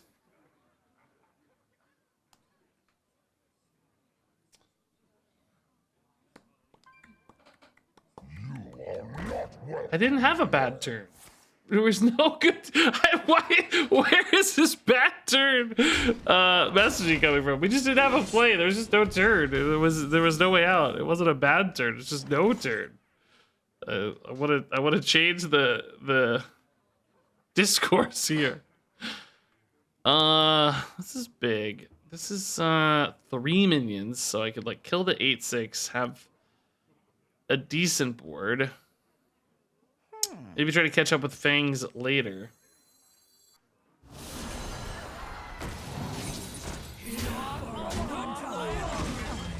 Okay. I mean, this is a lot of armor gain, to be fair. I need to get in the zone because I'm feeling very just like, discouraged and like hopeless here. It's not over yet, so I need to get in the zone, but I'm just feeling very hopeless about Duels right now. This today anyway, I don't know. I may just have to play real stuff, and like there's still fun to be had in Duels when you're playing like Dragon Priest over and over again, right?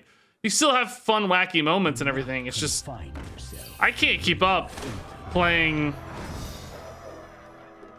you know, non-targeted treasure synergies, tribal synergistic stuff. I think you have to really, really lean in right now. Which is fine. It's just different. I'll just have to adapt. Fangs here is really insane, by the way. This is going to pull us back into the game for sure.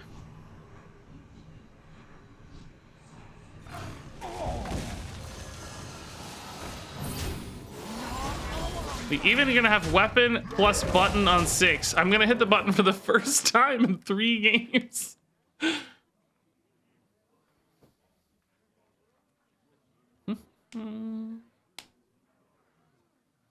We also might get balance changes too, I guess, for the record, to duels again. I don't know. I wonder if this said can't hit face if you could balance it to be faster. You know? If this was like can't hit face, you just use it to like keep up with the board, like, you know, 3 mana 3/2 or something. Can't hit face.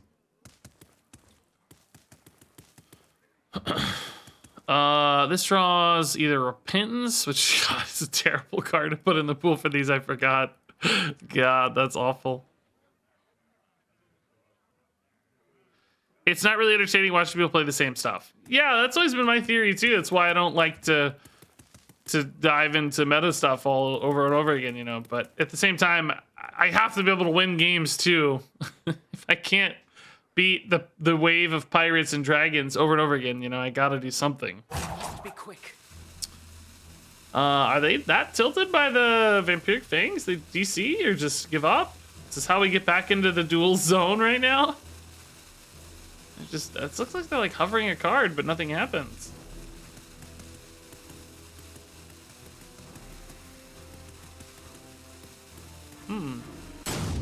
Well, hey, Repentance!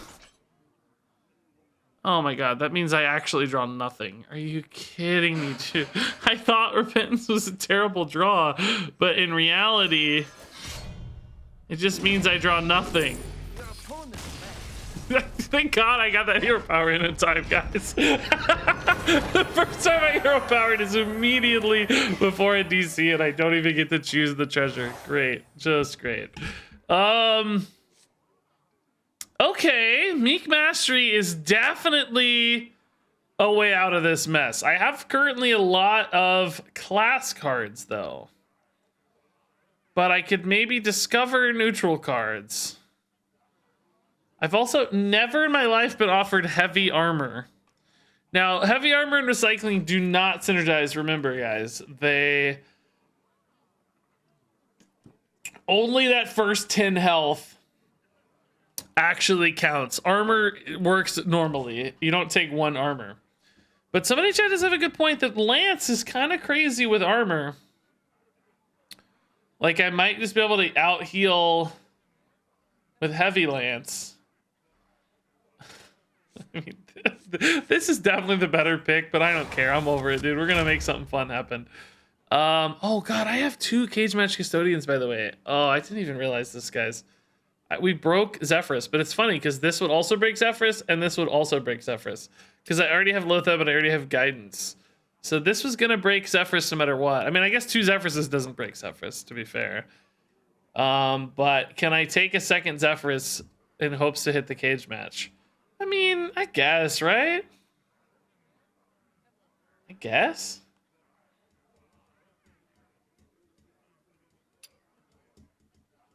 Yeah, true. If we're gonna go for weapon cheese with heavy plate, the quest is actually a little bit of a liability because I can't reliably get overload without the hero power.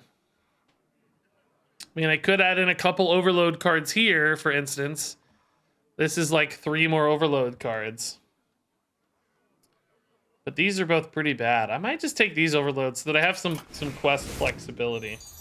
I think we'll have to kind of take it game by game depending on how wide I think my opponent's boards can get and whether or not I have weapon. Like, we may have to make some tough decisions.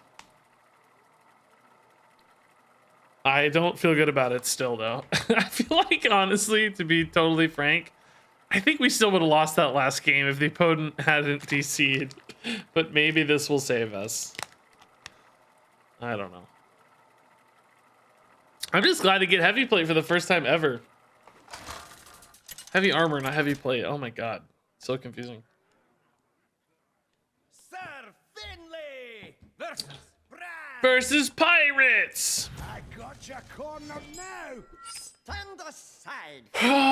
Okay. I mean, I think pirates is something that beats me, for instance, right? Because,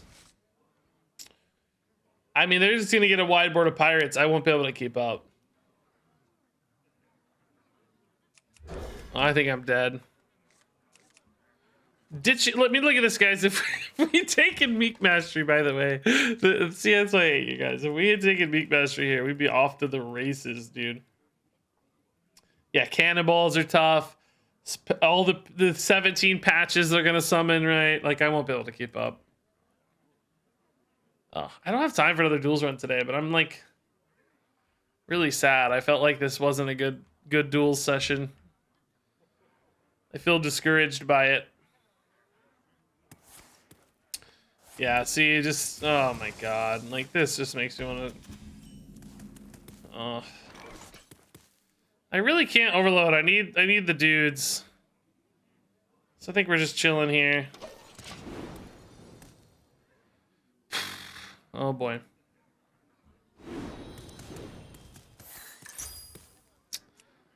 Is it all people? Oh, cage match is a great draw. I don't need it yet though. I can play it on 4. That's good for 2 reasons. Number 1, it activates Zephyrus. Number 2, of course, it draws True Silver Lance, which is the game plan here. That is the game plan. So let's give it a go.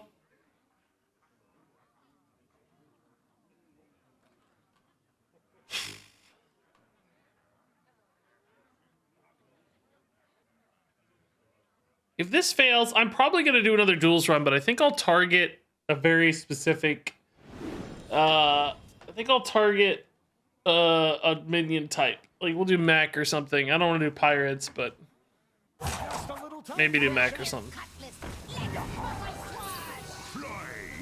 Let's buckle swash. Yeah, see, even this is as good as a Gorehowl right here. Okay, so we want to play cage match on 4, or before 5 anyway, let's say.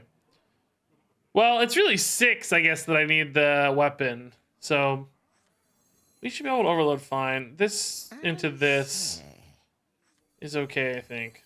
This feels pretty disruptive on this current board.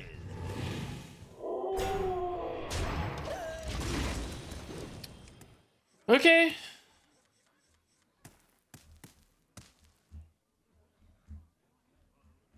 %10 dead already. That's a great way to think about it. Yeah. I like where you're at.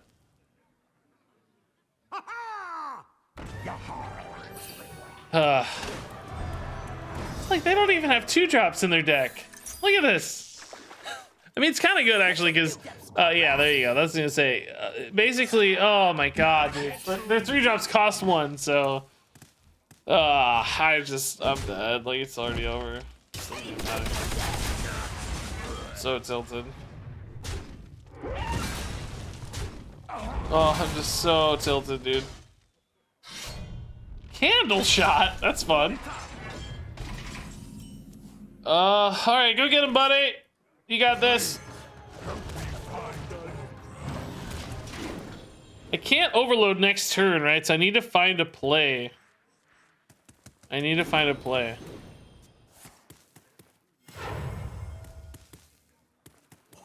No. Recycling is not awesome with heavy armor. Only the first 10 health is affected by heavy armor. Amara, recycling, all that stuff doesn't matter.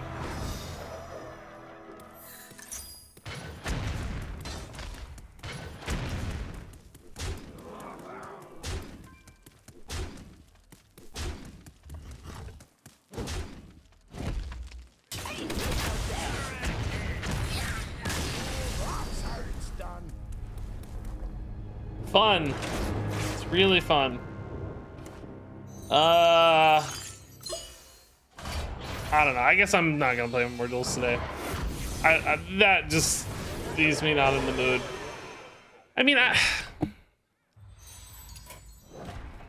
I don't know. That just wasn't very fun. I don't know. What can I say? I don't know anywhere to put it. That just wasn't a good experience. Okay. Okay, mothership. What's up?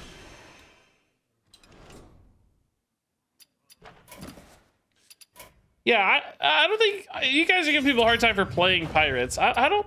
That doesn't bother me. Like, people want to win games, right? Like, especially in heroic duels, they spend money to win games. I'm not judging the person playing the pirates.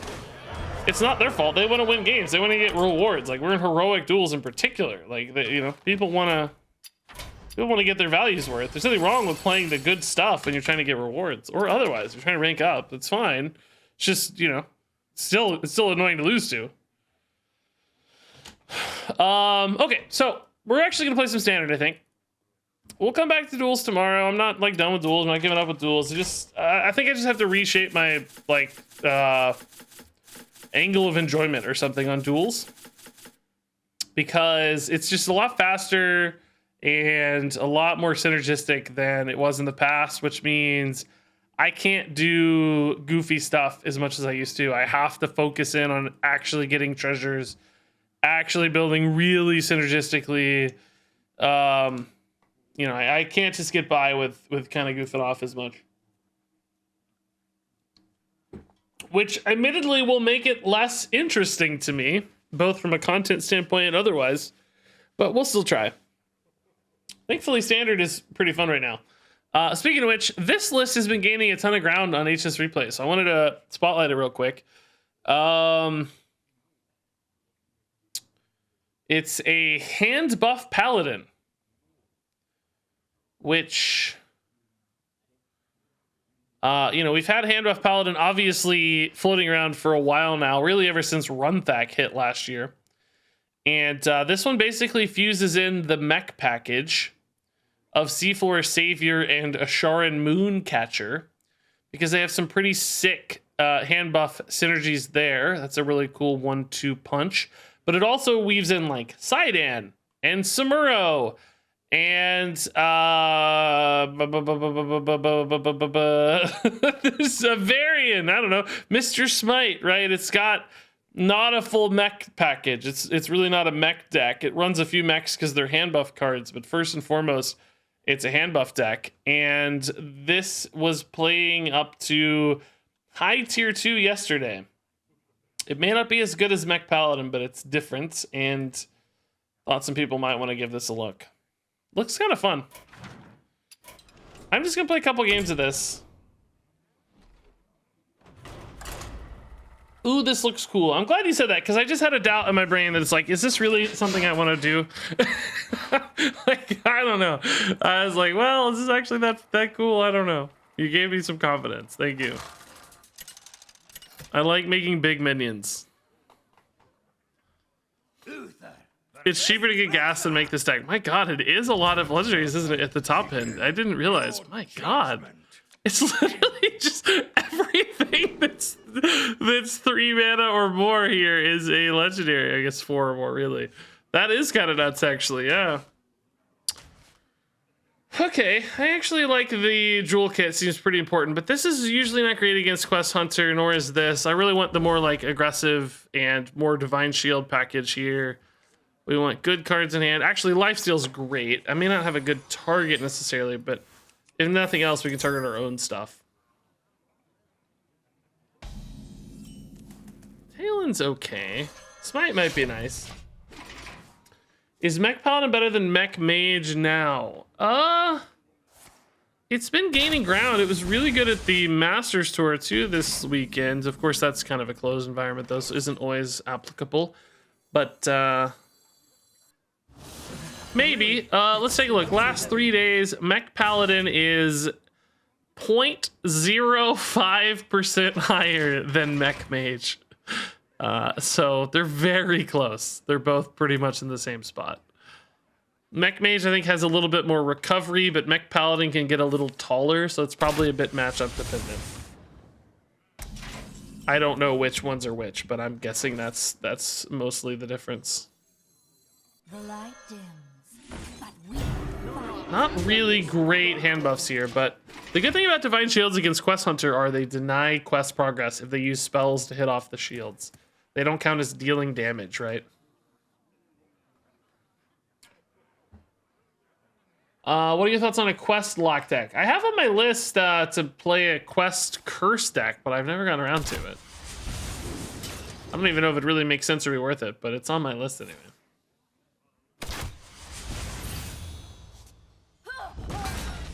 Yeah, run that in.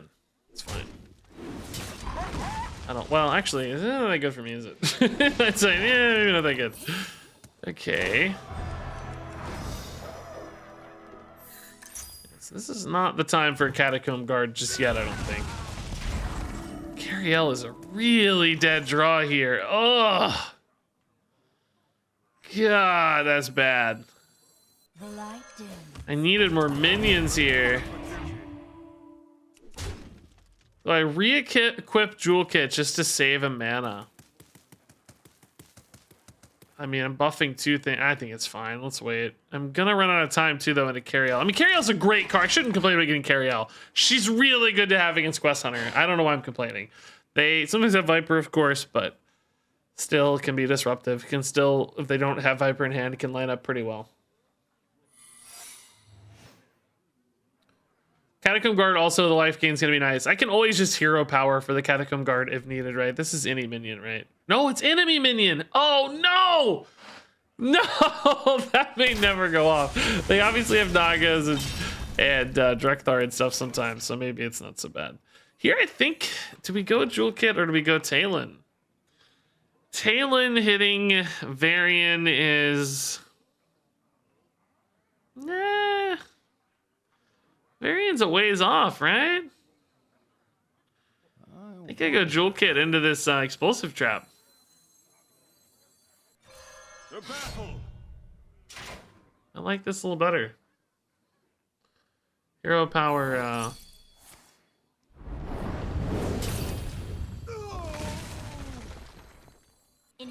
Hero power is fine. Run Thack, another savior into a click clocker after. This one will be a 5/5. We'll buff this to 6/6. Run Thack feels a little slow, right? I think we just go savior into either click clocker or obviously we hit something else. We could do that too, but like chain these buffs basically. I think it's right to keep summoning 1/1s, by the way. It sometimes gives them fuel, but I'm gonna have to commit to playing minions, so I don't think waiting matters. This guy's 5 now? 6 now. Oh my god, okay. I probably need to use him as soon as I see a minion, by the way. I don't think I can wait too long. If I get him to 7 in particular, you can just snipe the Tavish.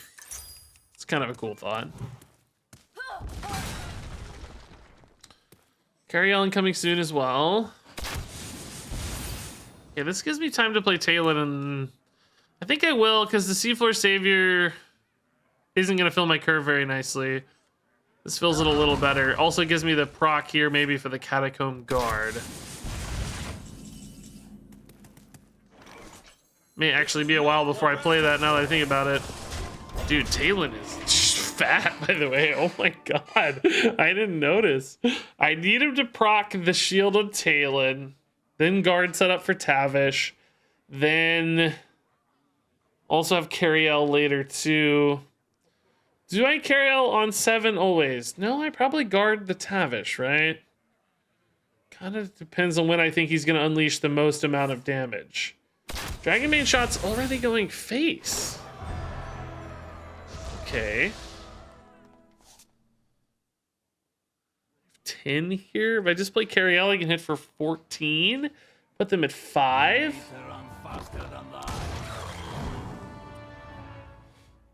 They're not popping the shield for me, so I mean, trading Talon also sounds. Oh, please do that, please. Yes, okay, interesting. Now I get to go face and heal. I like that a lot. That is very nice. And I think I'll just make big stuff, right? I wish this could go face, dude. Have you no respect for the dead? That would be fun. Yeah, this is perfect curve too. We'll go big. 27 should be more than enough. I mean, say that, but you know. In theory. Click Locker I can play with Cariel, so we'll still take that. I gotta think about this noble mount. Any reason to put it on like the 710 to give me some extra healing? I don't think so. Talon taunt doesn't really matter, but I can maybe protect this more. Small minion. Let me think. I mean, if he's pinging off small minions, I don't think I really care, right? I think I just go big. Make this stuff hard to deal with. I hope 27's enough, man. Aim shots. I mean, 8 mana. It's like 2 aim shots. Couple wound prey at a barbed shot. You know, like arcane shot times 2 is 4. Each aim shot deals what 5 extra. That's 14 plus. Oh god. I say plus whatever amount of hero powers. 27 feels out of reach to me. Right. Right, chat? Right? Man, it's surely enough. There's no way. There's not enough mana left, right? There's no way. 0 chance. I don't know if it's actually 0. Aim shot. No, quick shot early. Okay. Running out of time here. Oh my god, dude. This is frightening, man. Oh my god, dude. It's scary. Dude.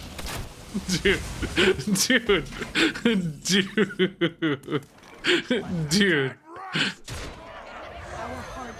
Dude, was it right to play Cariel instead, I wonder, man? Because the Tavish didn't really contest. I thought, oh, surely 27's enough. We could just get a bigger board this way. I did not expect to be that close to dying. I thought I'd be at like 12 at the end of the turn. Oh my god, dude. Dude. I mean, it was enough. I called it. I made the play that worked, but man, dude, that was scary. What decks do I have in line for today? No Control Warrior. We played that last week. This and that might be it. I don't know. Maybe we'll build something else. Depends on how long I feel like playing this. I don't know yet. I think Jewel Kit's really important against Quest Hunter. I think you have to get some pretty big hand buffs to make this feel good. Okay, a little bit of life gain, some finishing power. This might work, but I feel slow.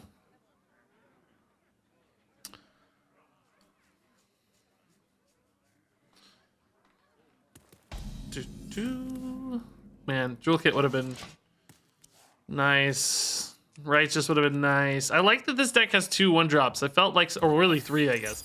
Kind of felt like playing Mech Paladin often. I was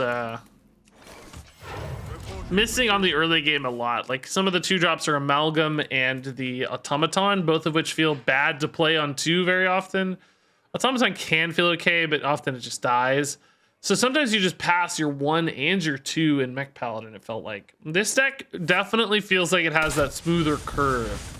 More proactive 1-drops, more proactive 2-drops. So it felt to me a little cleaner in that regard. Really?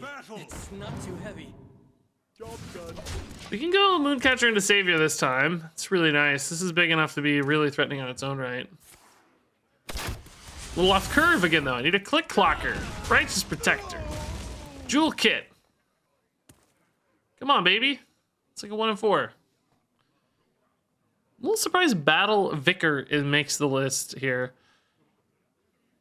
I don't know, there's probably just not like a better 2-mana play. Sometimes the life gain here too might matter with this really puts me off curve is the problem here, man. Like I go 3 into 5. I float a mana twice in a row. I don't know. That doesn't feel like it's gonna be right. Might just go Savior now. Just play out on 5. I don't know that these would be so big, you know, like 5 health, 7 5s. I mean, 7 5s are pretty dang big.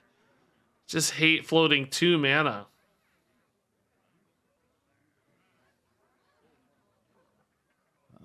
I don't think I do, guys. I think I do this. Initializing descent. These are big too. Curiel's fine, whatever.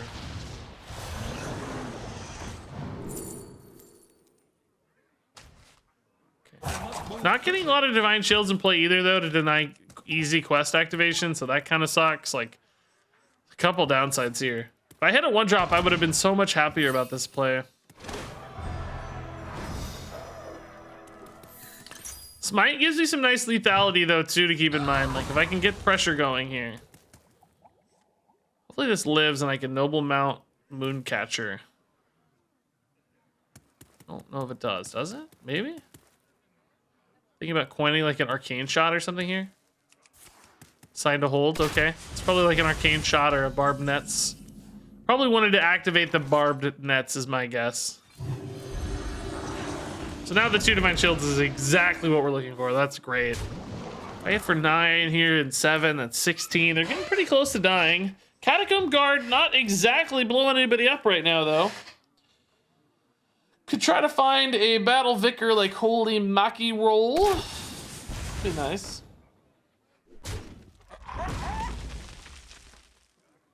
Alrighty, shields are gone, sure. Hey, Grixie's, dude, 11 months. Oh my god, dude, that's amazing. Thank you. Almost legendary, dude. No more duels. No, I got tilted playing duels, man. It's all pirates. I mean, really, what did we play? Probably 75% pirates? I guess I didn't map it out, but it felt like a lot. No, probably not 75%, because we had a couple demon hunters, I think. Alrighty, give me Holy Maki roll. The light guides you. Conviction offers a lot of lethal punch too, so that's good. For the Alliance and my family. Conviction smite, right? Could be pretty nice with another minion sticking. I didn't even process that I had this in hand, by the way. It's really good. Currently, we're kind of on the forefront here, but I might put it in on 7 just to be safe. They're progressing fairly slow, I would say. It's turned 6 already, and they're still not even on the Tavish part of the quest. And must be awkward. Also, quick shots aren't exactly the cards you want to play early, right?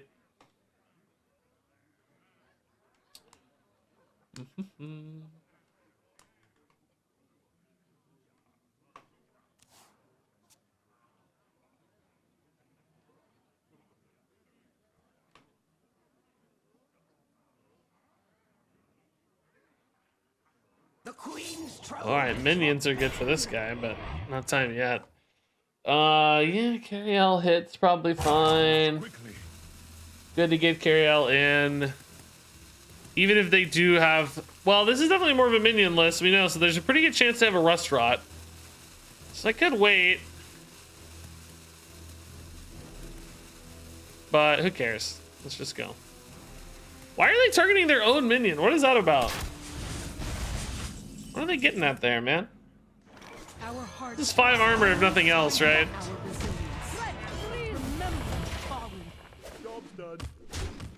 Hero powers on Smite can go a long way too.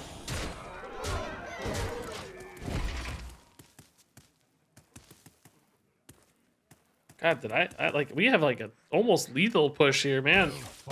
Wow, their hand must have just been utter hot garbage. Jeez.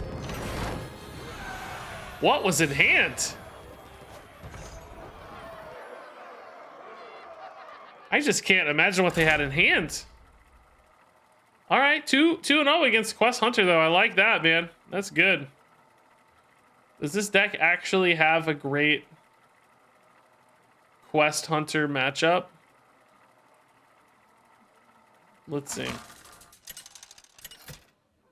Oh, it does have a pretty good Quest Hunter matchup. Yeah, it's a bit of a Quest Hunter counter. Not full on, but better than average deck, yeah. Eating hibachi, teriyaki, chicken, and rice. Yum. Oh, nice, dude. RegisKillbin had that the other day, actually. Okay. Hunter again is at 3 in a row. It is, yeah. It's almost like the whole meta is just I gotta chill out. I'm tilted today. I don't know why, dude. I've played just endless quest decks today, honestly. This is a weird hand. I think it's right to play this as opposed to hero power. We don't ever really win this matchup because we have a lot of value, right? We win this because we've out-tempoed them. And I think this helps me do that the best. Dude, those both just went face. This guy's just... That's zero fear, dude. Zero fear. I love it. I respect it. I love it and I respect it.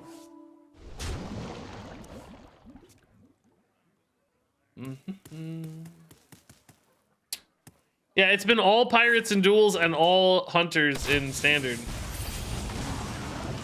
Okay. I mean, this is always a spell, right? Well,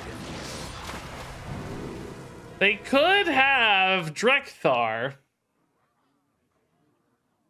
but I don't think so, because they would have coined it last turn, right? You still coin Drekthar into a 2/3, don't you? Like, you don't care. But they do have coin, so it's like spell counter only counters coin anyway. So does that really do anything? If nothing else, I mean, maybe this hangs around to get a Tavish for 8 years. All right, I don't know. I'm gonna take a gamble here, dude. They do run minions, of course, in this list, but this may not live long enough to affect that. But I just, with coin, it's just like, there's no reason to force spell counter, right? So piercing shot, that's fine. Totally okay if we eat a piercing shot with this guy. We also maybe made them burn their coin.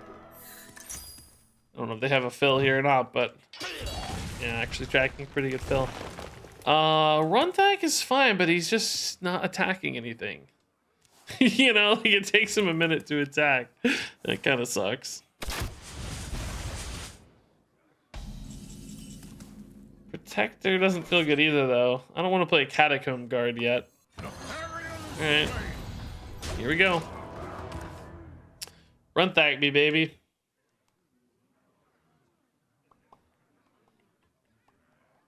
Naga DH is the most common deck right now. It's up there too. It's really Demon Hunter, Pirates, and well, it depends where you got. Actually, Control Warrior is pretty popular too in a lot of ranges right now. But today, all we've seen is Hunter. This is hitting a streak of hunters here. Popularity chart at currently, what are we at? We're at Platinum 10. Although that's sort of a misnomer because it's just based on star bonus. Platinum 10, the most popular deck is Demon Hunter, then Quest Hunter, then Control Warrior, then Pirate Warrior. At, say, Diamond 5, it's the same, basically. Diamond 2 is super Demon Hunter heavy. Okay, this is kind of a weird turn. Do I go for 1 extra damage here and protect the Runthak, or do I go... Oh, well, yes, of course. It's not even up for debate. Obviously.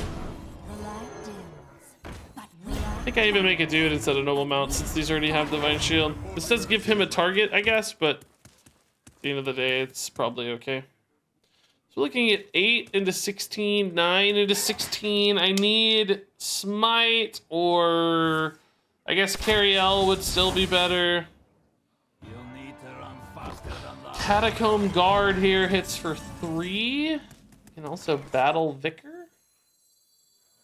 With every step, Conviction lethal here? guides you. I don't think so, right? 10, 11. Oh, it would be, actually. It's not. At first, we didn't get it, so that doesn't matter, but it would have been, yeah.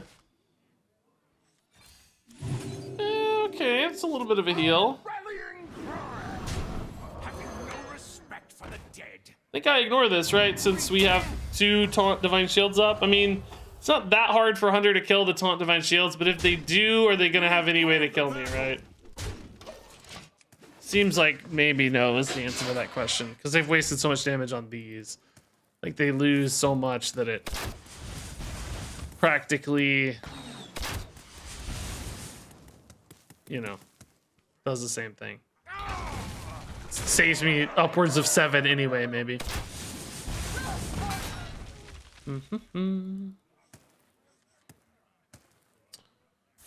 Okay, so they're definitely pushing into my minions here. Huh, they traded this in instead of going face with it? Oh. Could have gone face with this.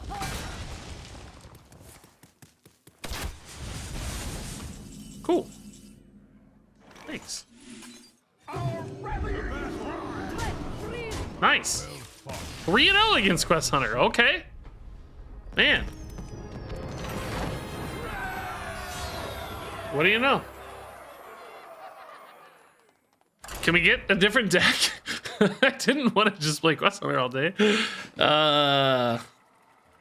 Paladin is meta breaker. Maybe this is. It's climbing in the ranks today on HS Replay. It's good against Quest Hunter. It's I didn't look at the rest of its matchups. Let's see. Uther versus Uther. I will fight with honor. Bad against Naga DH. That's not a good thing for it. But good against Quest Hunter. You know, not great, but solid. And really good against Control Warriors. So you're kind of getting 2 out of the 3 there.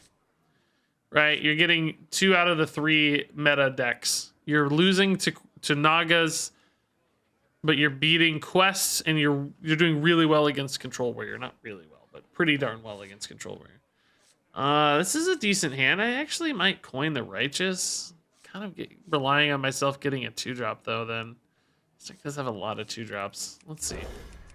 Might not coin Righteous. Might just play it on 2 and save coin. But I kind of have a 3, kind of have a 4. Yeah, let's just see what we draw. I guess we want to draw. Not Runthak. This rarely ever loses its shield here, right? So I could just play it for tempo now and then Jewel Kit next turn. Paladin doesn't ever pop a shield here, right? Basically never. But I still need a good curve fill. I would probably want a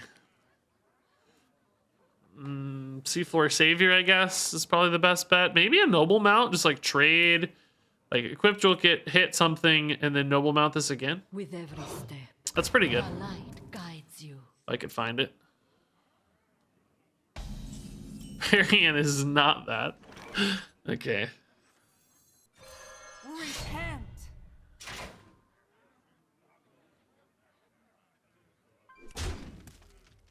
We'll just save coin to get Cariel out next turn. That's fine.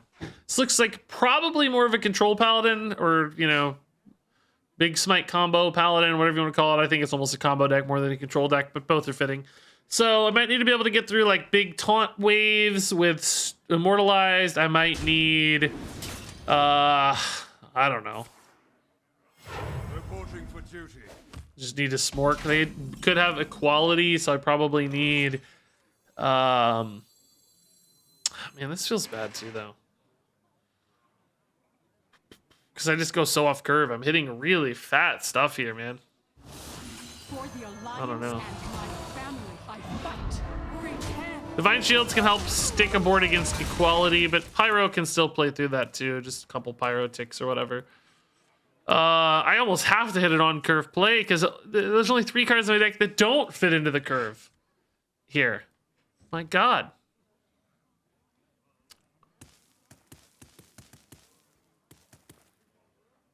What's my best pick? Bannerman? Probably. Even off curve. Keep these buffs flowing. Side end's getting big. I can't really commit too much. I mean, I'll probably just play side end next turn if I don't get anything else, because I don't know. Him getting too big isn't really worth that much because of equality and righteous defense. They have both of those in the stack usually, so it's like, what am I gonna do? It's a fine hit for it too, honestly. This is definitely more of a dragon Kazakhstan paladin. I guess he's looking for a dragon here, but he might not hit it. Sometimes you don't hit the dragon. I must move quickly. Seems like they didn't, or they would have snap grabbed it. Unless they got offered a couple, I guess, and they're picking between them. But I think usually you snap grab the dragon here, so probably not it. We'll just side in, maybe hit a protector, click clack. Be nice. Click clacker. Yes. Fill that curve, baby. This unfortunately doesn't hit anything, but I think it's worth it certainly for the last tick here. Let's go his face. Gives them a consecration clear here, but I don't think that's even common in this deck. Just make math odd for them. I gotta get some hits in or I won't be able to finish with Smite. What does this draw? Probably just everything, right? Leviathan hits everything except taunt. Talon hits taunt. Protector hits taunt. Rush actually is kind of the less common. Samuro and Leviathan. Oh! Actually, this may be a handbuff deck too. I thought it was going to be a Dragon Control Paladin, but now that we see Noble Mount and Catacomb, I think we're playing the same deck. I take it back. I was wrong. Should perhaps hit with this, but I don't really have a good target, so let's just wait. This doesn't really need to be any bigger. Okay, so now Smite's looking really big, and that also means the removal package is going to be more limited. They have like maybe Samuro, and that's it. Here we probably go Bannerman and whatever. I doubt we curve a Smite, right? Well, how much damage do we have max? This, if this trades off, it goes to 9. 10 here. Oh, there's Righteous Defense though, so... Oh, but that's off the Vicar, yeah. That's not normal, okay. Dude, I wonder if I just hit for Smite here. They're just playing like low tempo garbage. This is a pretty good pair too, though, I guess.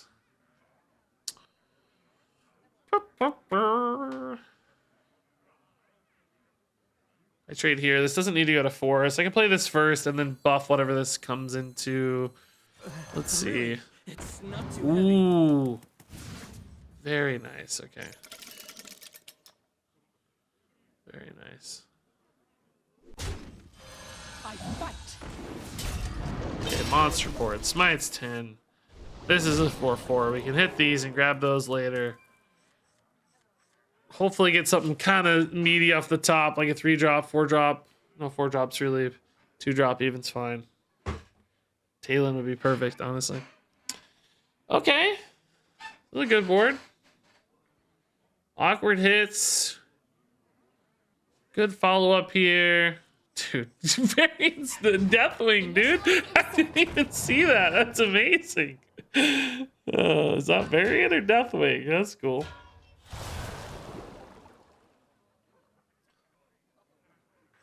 Alrighty.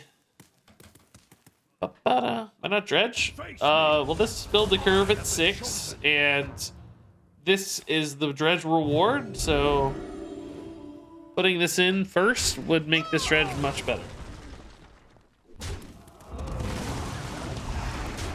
Sidean there, pretty tiny. Tiny little Sidean. I'm just got lethal, cool. Don't even gotta get fancy. Fun. All right. Yeah, they had kind of a weird opener with like the double amalgams. That was tough for them. That was gonna be hard to pull back from. All right, I gotta take a pee break, guys. Give me 30 seconds. I'll be right back. Okay. Yeah, I don't really want to play too much more of this. It's pretty straightforward, right? But it's good. I mean, we've won 4 in a row. It feels great. I kind of like it better than Mechs for some reason. I think maybe because it's... I don't know, it's a slightly more mid-range list.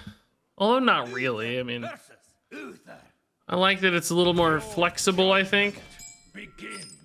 I won't let you off easy. I won't let you off easy. Ariel's really good, but is she good enough? I don't know. Yeah, it's a very expensive deck. Yeah, I won't deny that, man. I don't know. It's practically a Reno top end, right? Look at it. It's half Reno, dude. 10 legendaries. I guess some of these are maybe free. I don't know. Was Okani free? Runthak's free from the core set. Talon's free. So, I don't know. Nothing crazy here to craft either. A lot of good cards. Ooh, that's a good roll. Now I just need to hit Amalgam of the Deep. Then we Asharin. Then we Cariel.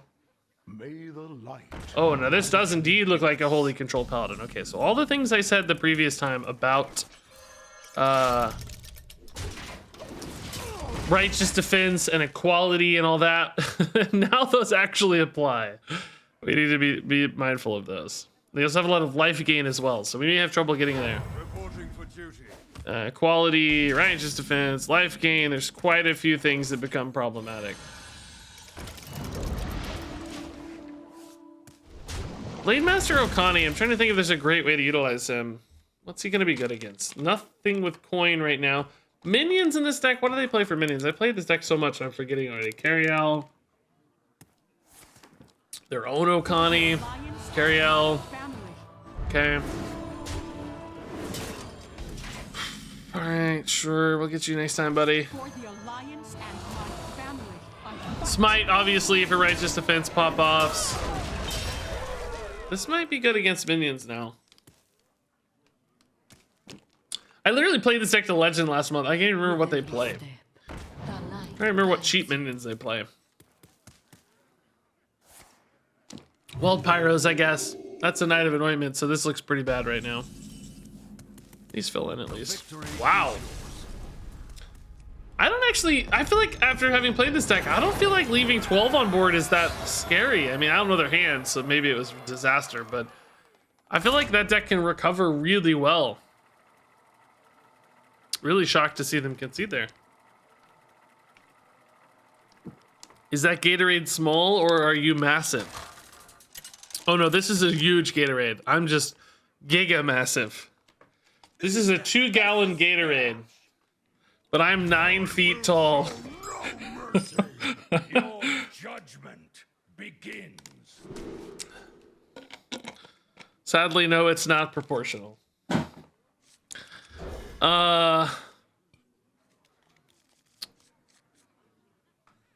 Charge should not exist. Wow. It didn't for a while, and then it came back. I don't know what happened. Remember we were like, when we saw Kane's Sun Fury, we were all like, oh my god, Charge is back. They brought back Charge. And now we've seen it a few times since then. Smite, obviously, Captain Galvangar. I'm sure there are other examples I'm not recalling at the moment.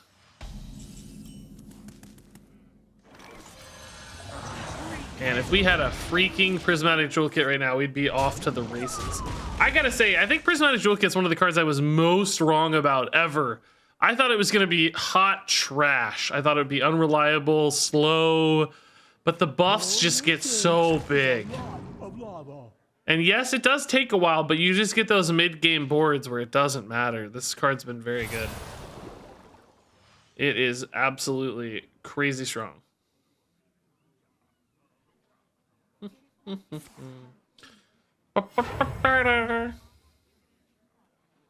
Well, yeah, let me rephrase.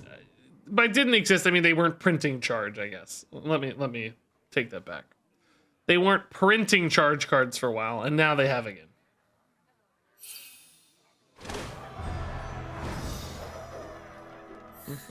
And we also had like Wolf Rider too for a while, right? Boar and all those. They went away too for a bit. Okay.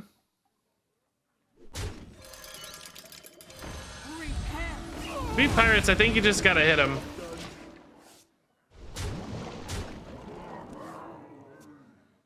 It's a legendary word.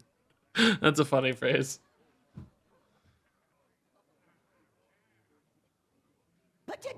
Ugh. God. I think Whetstone Hatchet's my most annoying part of this deck. It's like, why does this need to buff stuff, dude? Like, come on. It's already so good in this list, and then you make it buff stuff as well? Come on. That's the last thing it needed. Ugh, my hand just fell apart, by the way. Just absolutely fell apart, dude. I was in such a good spot.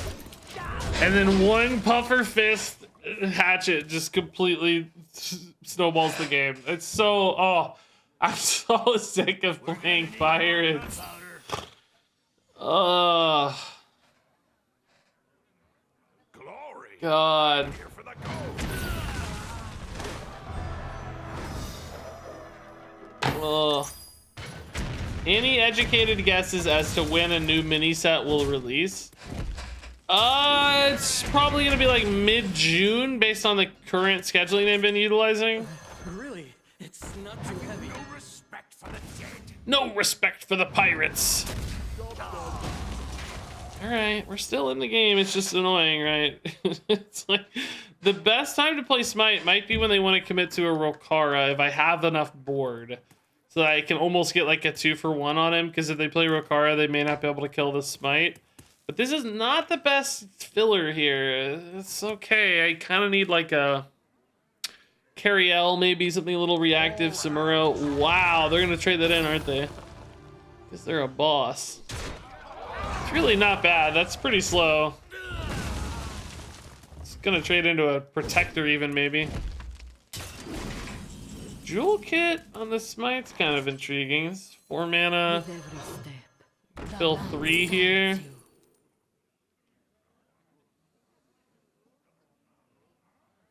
Avenge is sort of cool with Righteous Protector, but these were not the choices I wanted, right? Like, these are not very good choices. Reckoning, I mean, if he manages to get through the Protector some other way, it might kill the Smite for me. It's kind of the same thing as an Avenge. Avenge would push this to 5. I'd be hitting them to 16. This is maybe like 9. It's kind of setting up the 2-turn punch for the Cariel. Do I think Smite always dies to this? No, because of Fog Sail, Cannoneer. No, I don't think I can rely on that, sadly. The light dims, but we fight.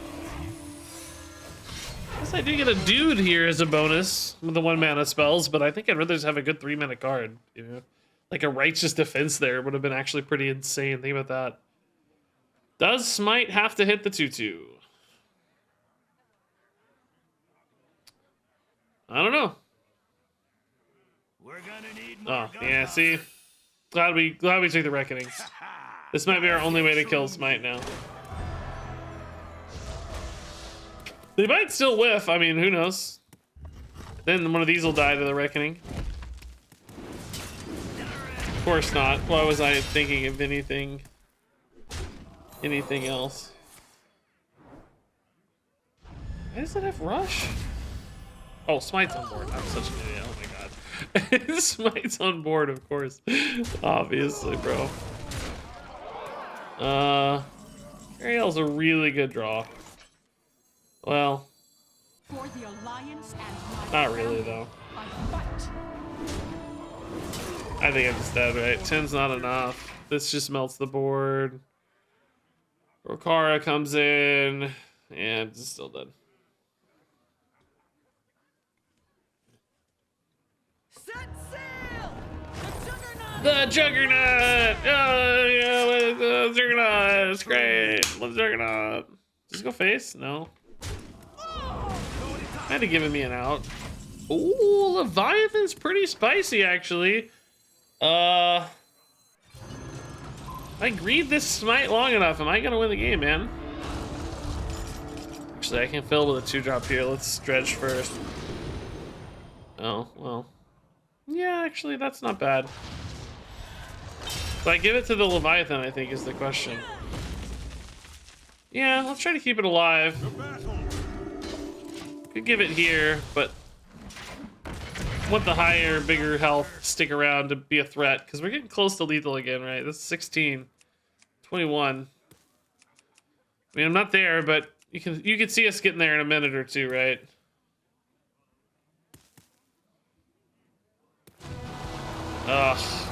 Never mind. We're not gonna take that back.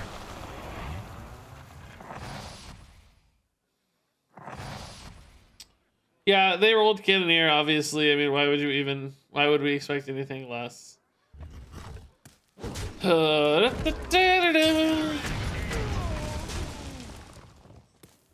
This is kind of GG, I think, maybe. It's just like in the way. It's just, I can't get around it. I don't see it. Is Varian good enough here? It's like kind of set up a kill, but I'm dead on the return, of course. What does this have in it, by the way? Yeah, it's got a smite and a captain in there, so yeah, we're dead. Okay, cool, man. That's fun. Dredge here never matters. Can't draw it anyway, so.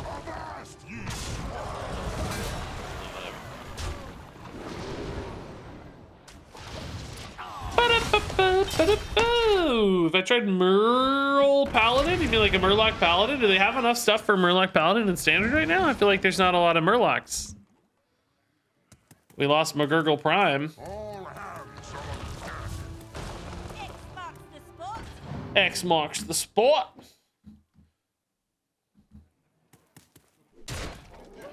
Got close, man. Got close.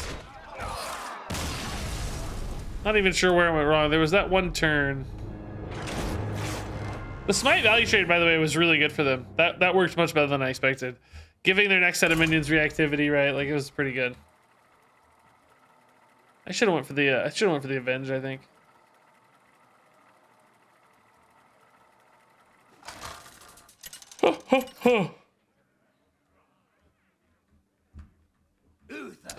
Quest Hunter again. Okay. Let the hunt begin. All right. Cariel's very good against Quest Hunter, so we might keep that. Actually, Vicar can be pretty good too to get us some card draw. The only thing is, if I play this from like a defensive line, which we're currently looking at, that might make us too slow for Cariel. Because this is obviously like the kind of take it slow and defensive path, but it's a good curve. Coin Cariel's pretty nice too on 6. Usually we'll be alive still then. I think it'll be okay. Leviathan's probably not so good. Really wanted to see like Righteous Protector, any Divine Shield minions, Catacomb Guard could be cool. Those are the sort of things we're looking for, I think.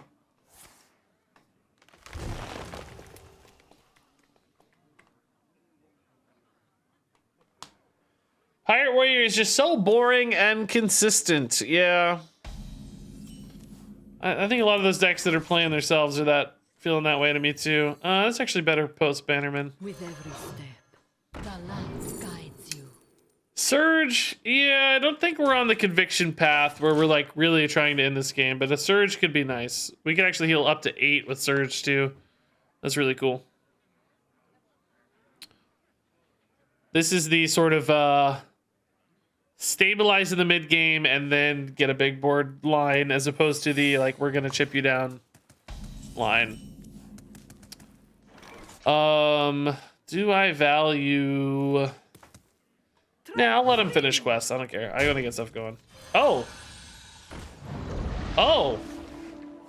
What? What is that? Ice trap? It's not explosive trap? I'm so confused. That's actually got me intrigued because something new happened. Something unpredictable happened. Are people taking ice trap into to Quest Hunter? It feels weird to me. Not sure I dig it. I dig it. I mean, I have coin. It'll just mean I get a Cariella turn slower, I guess. Initializing descent. Oh god, which one's which? Sunken. Oh my god, I almost clicked the wrong one, guys. Actually, I might just go ahead and do it now then, since it's not really... I don't want to lose the Vitality Surge, right? So maybe just coin now. Which is more important, getting Cariel a turn sooner or a Vitality Surge? I feel like a Surge is usually going to be better. They're not going very fast, so we're going to have time to get to Cariel, I bet.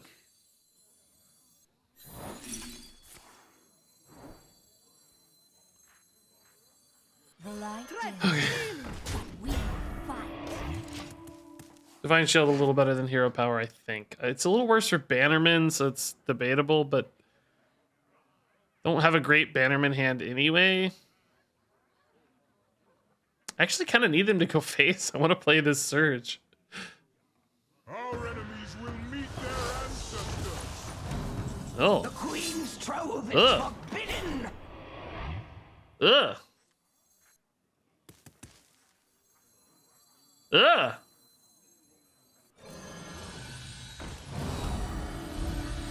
Reporting for duty.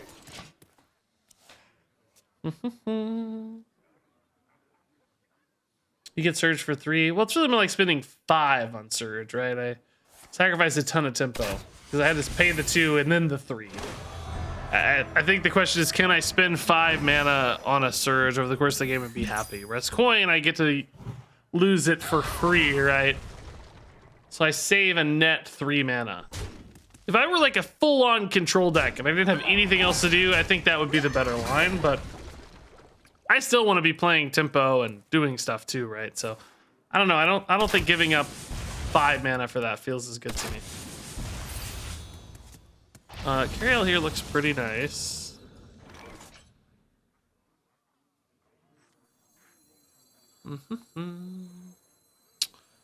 Sure wish I had a slightly better hit here. Like I don't want to trade the Mooncatcher into the Drekthar really.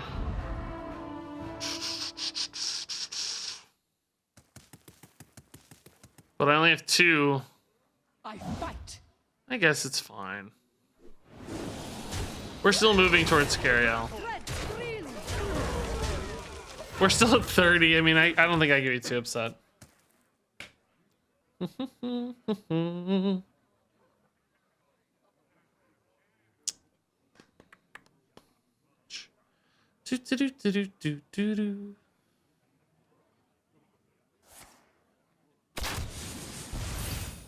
Aim shot. What do you think you're moving the pirate tag for Mr. Smite's card as a nerf? That'd be weird. He's very iconically piratey. I don't think I'd like that as an answer. I know Mr. Smite is what annoys people the most, but I kind of like Mr. Smite existing as a neutral Leroy card. It's all the synergy stuff that makes him feel bad.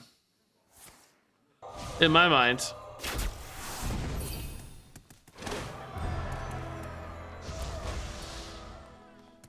So this is our Tavish turn. They actually have a really convenient Tavish into Idiot. I think I might just play the Leviathan here. It's a little more awkward for them the turn they want to play Tavish because they don't have as much mana to work with on Tavish. And then maybe we Cariel clean up next turn. Me think. I think I like that a little more. Because they're not going to blow us up this turn because they have mana to commit to Tavish. So let's wait to Cariel the turn they're more likely to blow me up, right? This way I create at least a little bit of awkwardness. I mean, obviously they can still melt through a lot of this, but... Yeah, I like that angle a little more. Like, the stuff that summons smites for free is what feels bad to me. Like, when people spend 6 mana on smite, I'm not that bothered by it. It seems fine. It's when people get free ones or 1 mana ones or, you know, cheese it somehow that I'm, like, always annoyed by it. Hey, they are just committing so hard to my minions this game. I love it. They don't have any damage left. Oh! Oh God! They just traded the Viper. Oh boy, interesting. I mean, obviously they can have another one in hand, but I think I have to take advantage of that, right? And play Cariel as soon as possible. This is because, you know, maybe they thought, oh, he went by 7 and didn't play Cariel. He doesn't have Cariel, but clearly any of these could be another one. But in that case, we can't really avoid it anyway. So I guess the question is, like, should I build a board in that regard? But I just don't have a lot of good board building options even here. So yeah, let's Cariel. It's actually not even bad hitting the Tavish too, right? Kind of an upside here. Run deck's unlikely to have a lot of targets. I don't have good dredge. Variant's really expensive though. Our only strengthen our resilience. Remember, we are All right, let's see. Did he trade away his lifeline here, or does he have another? Let's see.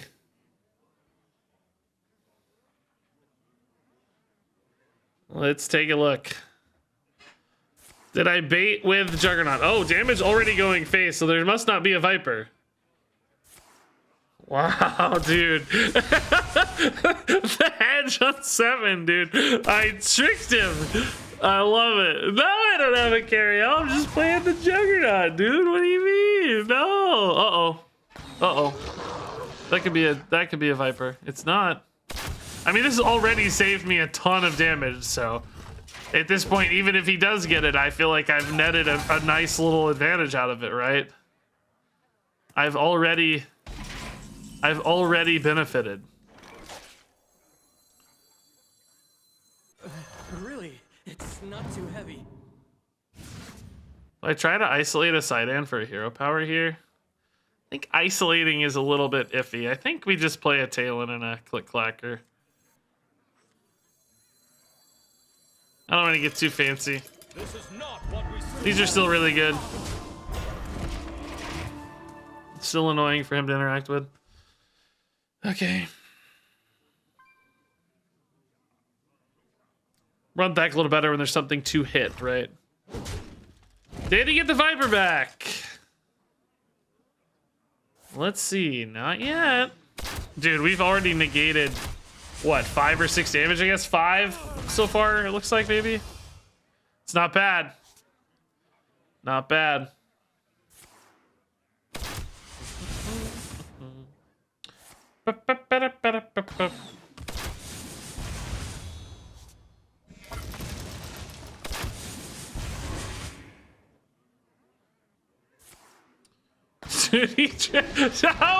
How bad do you regret that trade, man?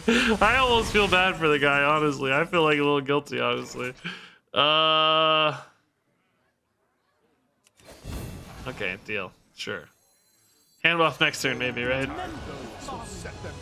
This is a big problem. A lot to deal with suddenly. No taunt minion? Aw, man. Talon and protectors are gone.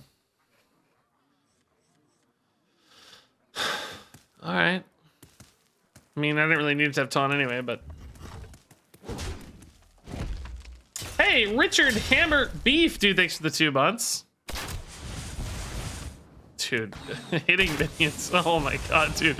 I feel like we're just gonna bleed him out at this point, maybe.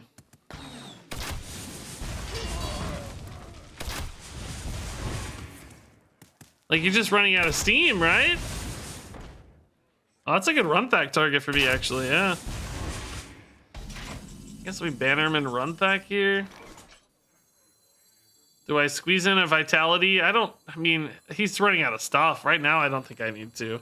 If he got Viper, he's not gonna have that many cards anyway. I guess Viper and another Furious Howl would be kind of spooky. light. To be fair, I want the run thack bigger or the bannerman bigger. Run thack bigger is fine. Odd numbers are kind of useful, but that's okay. I don't think I need to hero power, right? It feels like, oh, there we go. Feels like overkill. I think we'll just Vitality Surge. If I'd known I was gonna draw the Smite, I would have done it a second ago, but it's all good. Just be safe here. 2's fine, whatever. 2's fine. It's like, it doesn't help to play 1 first because it's the same odds, but hitting run thack now. Okay, that feels like explosive trap, of course. I mean, dude, what's left?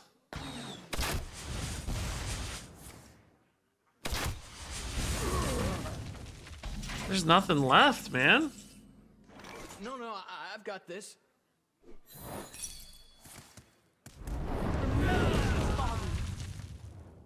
Just playing big dudes, right?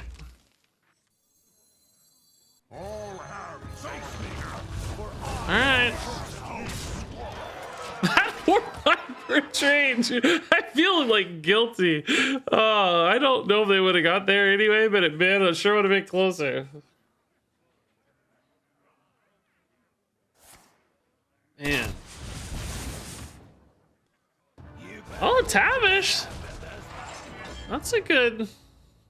They didn't want to lose hero power, so I get why you hold it, but might be a last little bailout here. Freezing Trap and I don't know. Not enough. I guess I have 8 here always. Can't have 2 Freezing Traps off 1 Tavish, so should be fine. 8 and 2. Wow, dude. I think that's a lesson in patience. Just don't trade the Viper.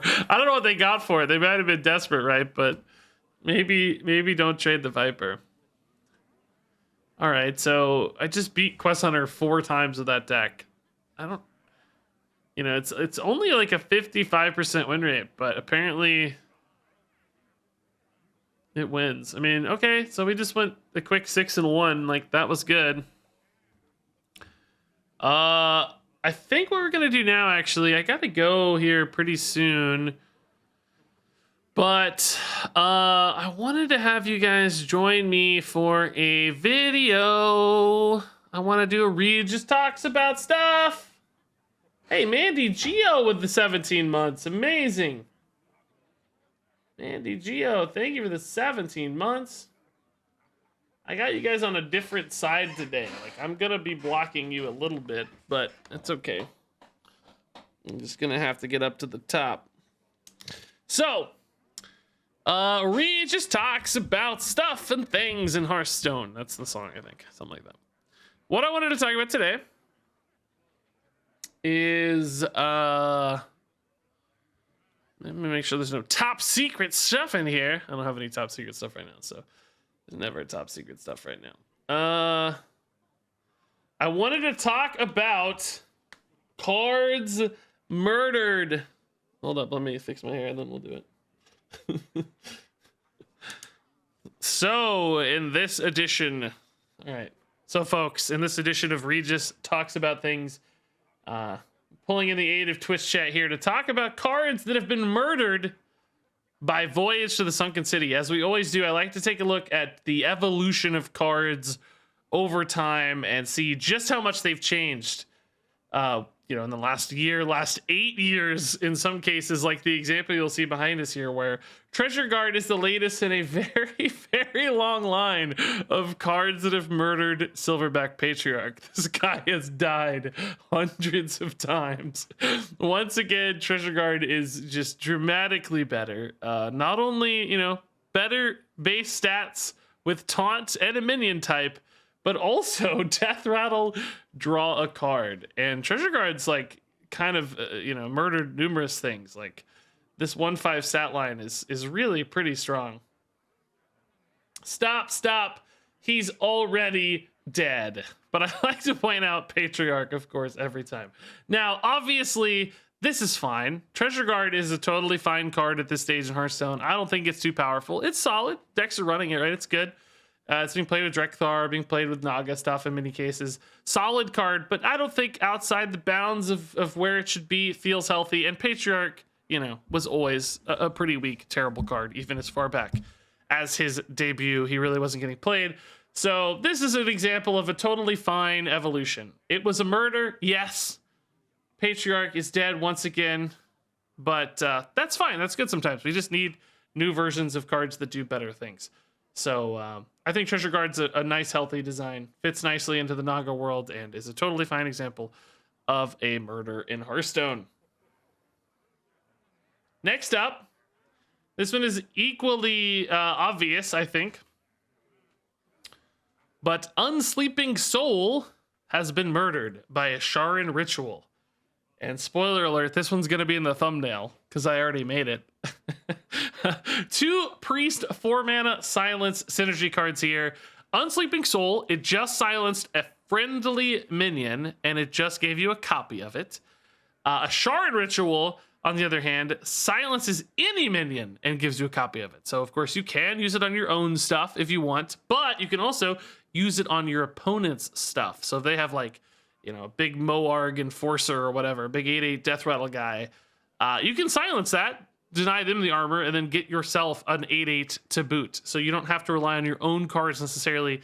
You can still use this to get some silence value against your opponent's stuff, which can sometimes be nice to get that extra body on board.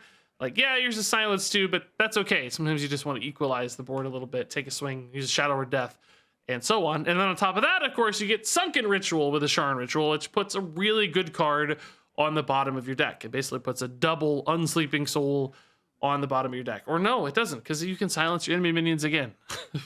So all in all, the top half is already better, and then you get this whole second bottom half, the sunken half, that's just crazy strong, right? It's way better.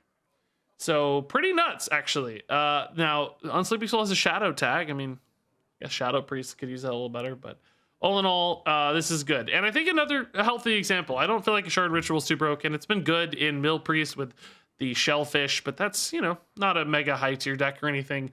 Totally fine example of upping the power level of this card to modern standards, but not taking it too far. This is not, you know, broken the game because of how crazy strong it is, which is really what we're looking for. You know, more interesting, more engaging designs. It's fine to kind of harken back to old cards, as long as they're made, you know, more compelling, easier to build towards. And I think this is a perfect example of that. I didn't realize how much stronger the ritual was until just now. Yeah, as I was looking for cards, it was like, this was one of the most like obvious, transparent comparisons. You know, sometimes you're kind of doing a little guesswork in your comparison, but in that case, it was pretty obvious. Now, this one's intriguing. This is only a little bit of a murder. This is like a tiny murder, you know, like Patriarch was just absolutely just beaten to death. This is like, you know, like you punched it and they accidentally died. It was like a manslaughter. This is a meager manslaughter, not an actual murder. Because Void Gill versus Void Analyst, by the way, clearly the names are referencing one another here. The Void Gill only gains 1 attack over the Void Analyst. And you might say, well, that's not much at all, right? I would argue, though, of course, that I think Murloc buffs and the Murloc tag on the minion is probably a more exploitable or more useful synergy in general than demons. Now, Warlock has obviously had some good demons, but even traditional zoo decks weren't super focused on the demon synergies. They had some because that's the cards they had, you know, Flame Imps and Voidwalkers and stuff, but they weren't usually trying to exploit that synergy too much. It didn't matter necessarily that they were demons all that often. And when it did matter, usually big demons, because stuff like Skull of the Minari, right? You wanted big demons if you cared about demons. So Void Analyst never really mattered much. It wasn't a card that was particularly useful with its demon hand buff. Whereas Void Gill, you could imagine it being more useful. It's not exactly, you know, rocking anybody's world right now, currently in Hearthstone, but a couple more Murlocs, and you could see Murloc hand buff coming together rather nicely. Got more immediate support cards like the Twin Fins. I think that's the name, right? So, you know, a little bit of an attack buff to keep it up, but not much beyond that. But I think still probably a much stronger card at the end of the day, despite, you know, what looks like only a 1 attack buff.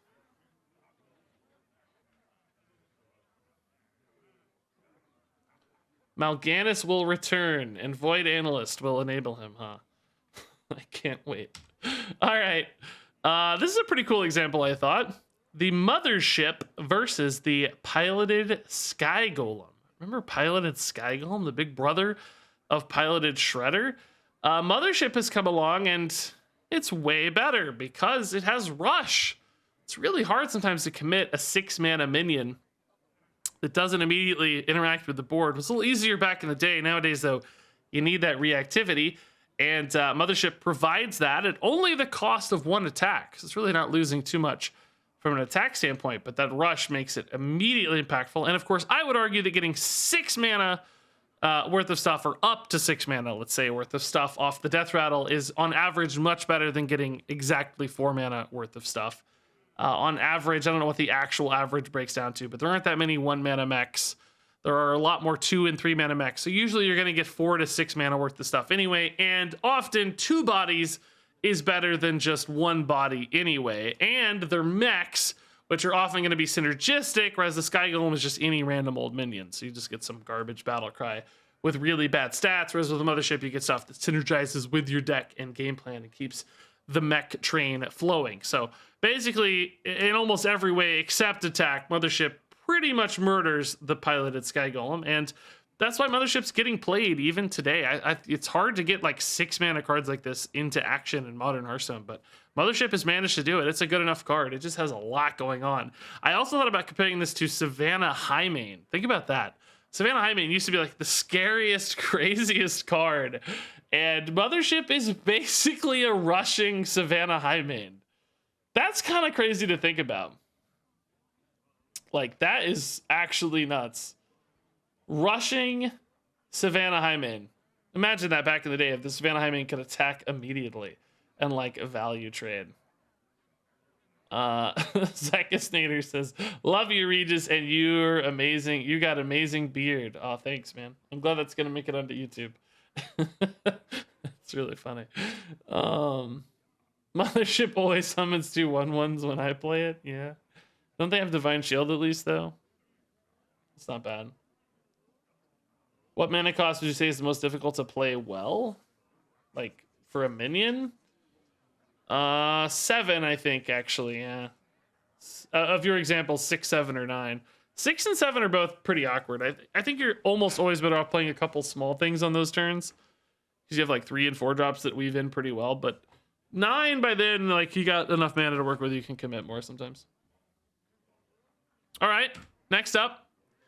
Speaking of 1 mana, 1/1 mechs, the Click Clocker versus the Argent Squire. This is a pretty straightforward comparison again to a classic card, and obviously Click Clocker has the same base stat line and keyword, but has the mech tag for additional mech synergies and the mech hand buff as well. And yeah, it's just obviously better.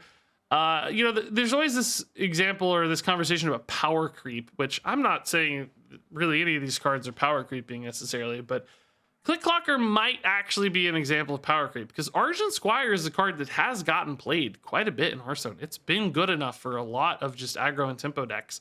Kind of like we see the same thing with Righteous Protector, even getting played today in Paladin. The taunt there is very important, obviously, but Argent Squire still got played. It was a card that was run in Zoo decks, tempo decks, and Click Clocker is just a straight up better version of it that is way more synergistic for mech game plans, but similarly powerful for non-mech game plans, which I think is a pretty cool evolution of it.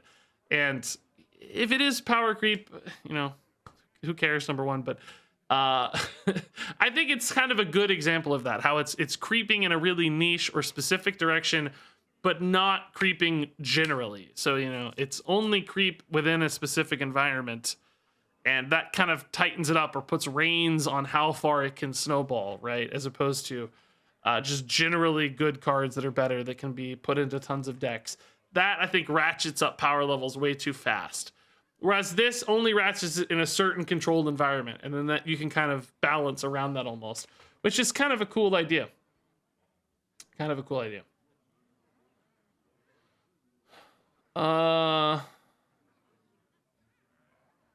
Oh, talking about Mothership. I like Mothership from a design standpoint, but from a flavor point, not at all. It's supposed to be bigger than Leviathan, yet it's smaller and costs less. Leviathan is just one of the small submarines parked in Mothership, yet it's bigger. Well, I don't know. It's got less health, but more attack. I'm sorry. I don't know. I get it, though. Okay. Asharan Gardens versus Smuggler's Run. This is kind of a fun comparison. I always like comparing across classes, but a bit of a murder if you look at it. Smuggler's Run back in the day for Mean Streets. Give all minions in your hand +1/+1. Asharan Gardens does that. Gives all minions in your hand +1/+1. But you also get Sunken Gardens, which is basically a 4-mana Paladin spell.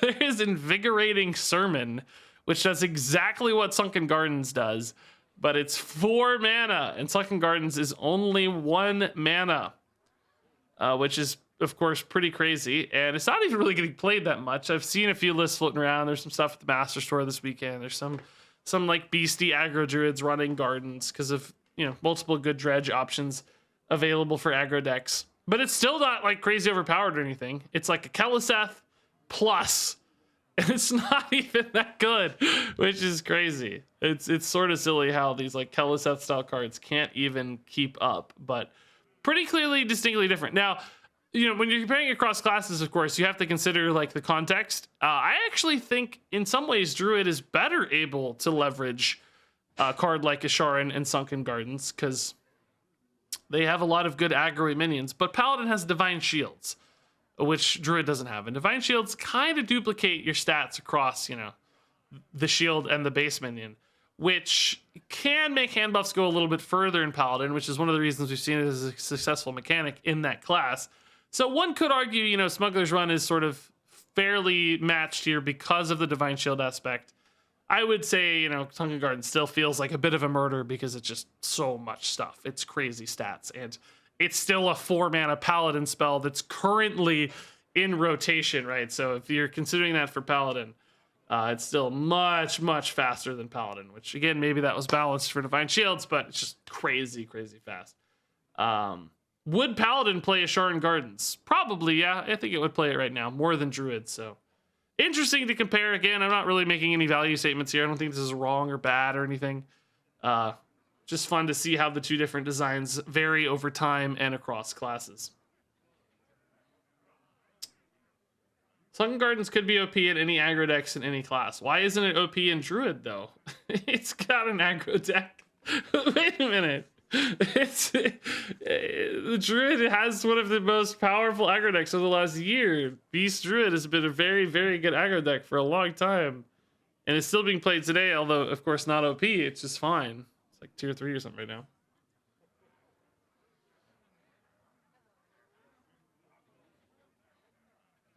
I'm trying to actually think of another class where I think it would be OP. I don't know that it would be. I don't know who would utilize this that well.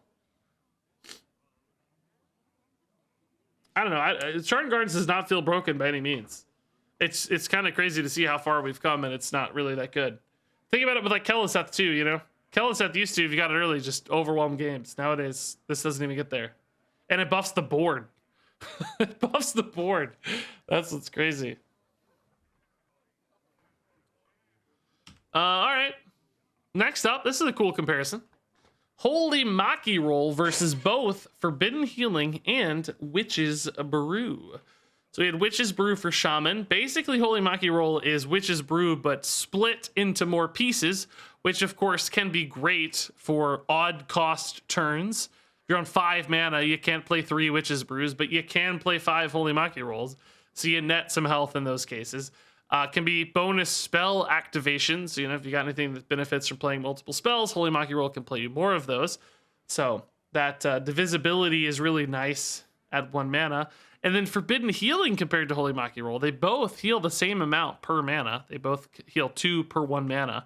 But Holy Maki Roll has, again, flexibility. Forbidden Healing, it's your whole turn. It's all you got. You can play it at the end of the turn, but it's a full commitment. Holy Maki Roll, you can kind of weave in and out of wild pyromancers and stuff. You have more flexibility for it. So I think Holy Maki Roll does the exact same thing as Forbidden Healing in every scenario, but in other scenarios, it's just way, way better. Forbidden Healing is better against Trogs. Yeah, it's a good example. Only against Trogs. Only against Trogs.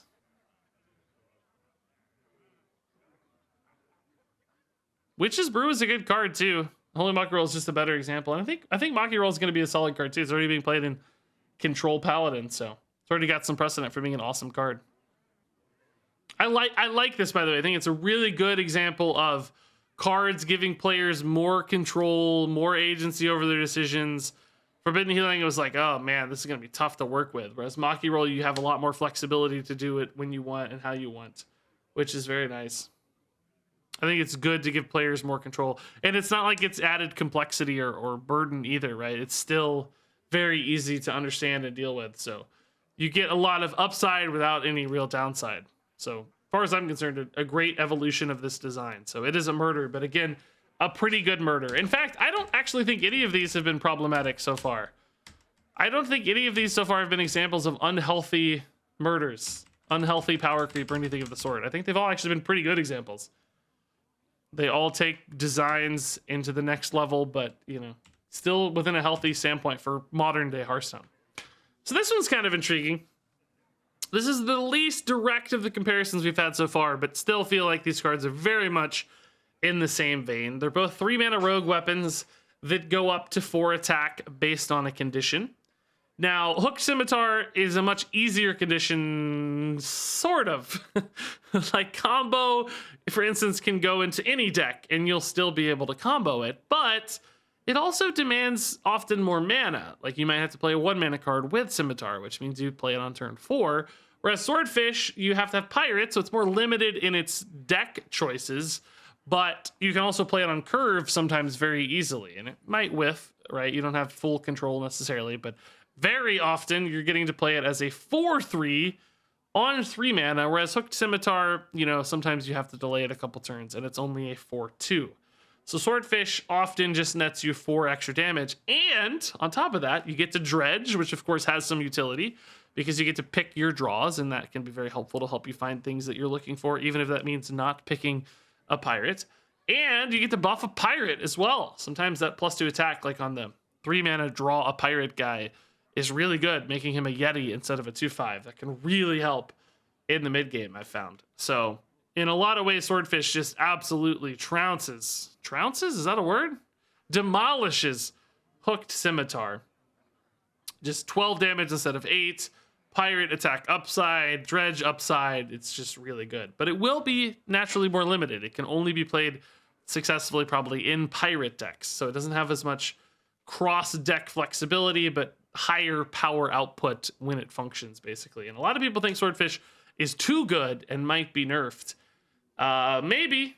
It's very crazy when it works and pirates are flying, but it's again kind of limited to its own specific deck case. So this is like probably power creep, because Hooked Scimitar is a very good card, but it's controlled. It's, you know, it's tightened into a single deck archetype, which might be a fine example of power creep, because it's not broadly, you know, blowing up the meta. It's easily influenced, easily designed for. Trounces means defeat heavily in contest. Oh, perfect. That is a word. Okay. So yeah, a lot of people think put this at 2 durability, as Dragoner says in chat. Yeah. Who brings a sword to a fish fight? Yeah, that's silly. Swordfish is an absolute murder because these cards are played in the same type of decks. Yeah, they are, and it's just more damage output. 3 mana, 12 damage is kind of crazy. Yeah, that's a good point, Super Base. Yeah. +1 attack, that would probably be reasonable. I mean, I'm not itching to nerf this right now because Pirate Rogue is fine.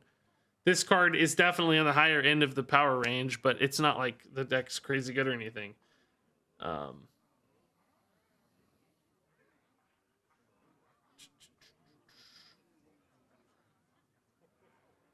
Everybody thinks this one is power creep indeed. Okay. I mean, it's one of those that's teetering on unhealthy power creep. I would say, like, it's, you know, I'm like, you know, if he gets a couple more good pirates or the meta moves, this could be a really scary good card. But at the moment, I think it's okay. It's because pirates are kind of limited. So this is an interesting example. We're kind of going backwards here. We got 2 cards that murdered Arcane Shot for Hunter. Of course, Arcane Shot is a very good card. Still played today in Quest Hunter. An important part of Quest Hunter. Has been played a lot over time because Hunter loves damage. And both Barb Nets and Scalding Geyser both murdered Arcane Shot. Scalding Geyser is exactly the same, but it gets Dredge, which of course Dredge is really good, helping you find cards, helping you find damage, helping you find curve. And Barb Nets is Arcane Shot, but sometimes you get to hit a second thing with it, which of course can be very nice, helping you tidy up boards or, you know, kill something and still hit face. Of course, it does demand a Naga, which you might say, well, you know, it demands a Naga. That's a condition. That makes it weaker. But At a base level, it's just an extra arcane shot, and it gets played that way very often. So it's just better. It's just about, now it doesn't have an arcane tag, but of course that's not something that has been relevant for Hunter thus far. Multicaster could be, but 2 examples of cards that just evolve on arcane shot. Now I actually think both these are fine. I don't think these feel like power outliers. They don't feel too crazy good to me or anything. I think they're good examples of making a more interesting arcane shot. Both of these are the same base output of damage, but they give you, well, barb nets can be more, but they give you, like, you know, deck building thoughts. They give you like, I gotta play Nagas. They give you decision making in the moment with Dredge. Examples of 2 cards that just are more interesting and more fun, I think. It is not always power creep. I know, as I've said, every card in this video so far. I agree. I think most of these are totally fine. As I've always, there's always people in the comments of YouTube who will ignore this 1,000 times over, and I'll make fun of them like I always do. These are not power creep videos. I've never said they're power creep videos. I'm not saying these are bad evolutions or that the game is, you know, snowballing out of control. This is broken. It's crazy. I just like comparing cards over time. It's really more about design evolution is usually how I discuss these, right? I talk about how these interact in more interesting ways and why they're important, how they've changed. It's not a power creep conversation. And we're done. That's it. That's all I got. That's all I got. Did you guys have any more examples? These are the ones I thought of after reviewing.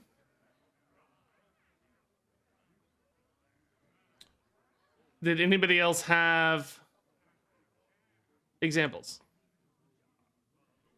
By the way, apparently the word creep has been getting auto-modded. I just saw that. Crap.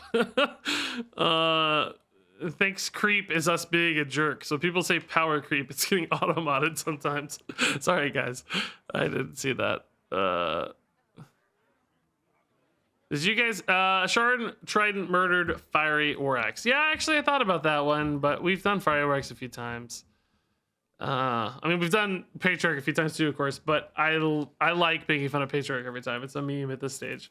Yeah, Trident's a good example. Totally fine again, totally healthy. I think it's a not even a very good card, really, but more interesting. Ashvane and Greenskin, yeah. It's a fine example, I guess. I try not too much to compare class cards to neutral cards. I don't mind comparing across class, but still a good example. Ashvane's kind of a new better dude. Scorpid seems like a trash card after rotation is due to lack of variety for spells. I think usually lack of variety would be better for a card like Scorpid because it's more controllable. I don't know. That's a good question. I haven't thought about it a lot. Why is Scorpid getting played less? It's probably just most decks have pretty directed game plans right now. Like everybody knows what they need to do. Quest Hunter knows what it needs to do. Pirate Warrior knows what it needs to do. All the like mech decks are playing only mechs. I'd say like Control Warrior would be the most fitting, but the Naga dude's way better because the school teacher Naga guy, the Nagalings, the 3 mana or less pool for Warrior is insane, especially with Bran. So the Nagaling actually limiting the pool even further is better for Warrior. And that would be the deck that I think would most likely run it. But they just get constant frozen bucklers and guard the cities and heavy plates and shield blocks. Bash. They have so many armor cards. And those just really snowball healing with Bran that it just works out really perfectly.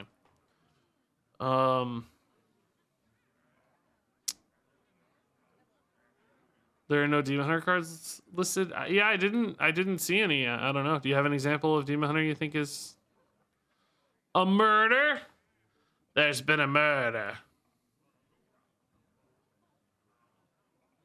I think I looked at something with Abyssal Depths, like other like 2 mana draw things, or 4 mana draw things, but I couldn't think of a good example. Oh, well, you have like Bone Glaive versus Arcanite Reaper, I guess. Just Dredge. I didn't know if that was super interesting, but yeah. Bone Glaive versus Arcanite Reaper. It's actually kind of interesting. I would say this isn't a super heavy power, like, this isn't a big murder of Arcanite Reaper.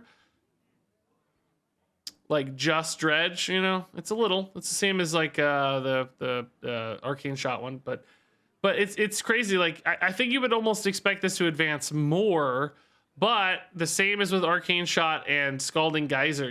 I don't think you can push these too far because it's pretty crazy how well they can be utilized. Like Scalding Geyser so well utilized in Shaman, and Bone Glaive actually super well utilized in Demon Hunter because of all the crazy attack value and damage output they have. You couldn't push these much. You couldn't murder too hard or they would just be too strong. It's kind of a good recognition of like some cards getting evolved dramatically, whereas other cards barely evolving at all. And that's kind of a good sign that power creep has been kept in check, that they're recognizing like, hey, we can't push these much.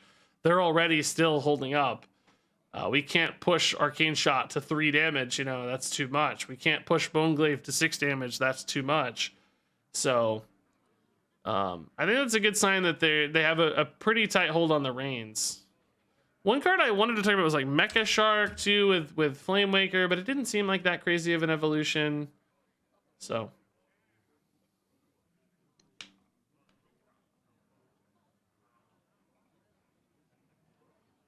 Okay, guys, I gotta go. Good chat. Murdered cards. As always, we'll do more for the mini set probably, but always a fun little comparison. So I gotta go. I'll drop you guys off at a raid. I'm gonna go eat some pizza, I think. And so I think we'll be back tomorrow. Plan on doing a video on the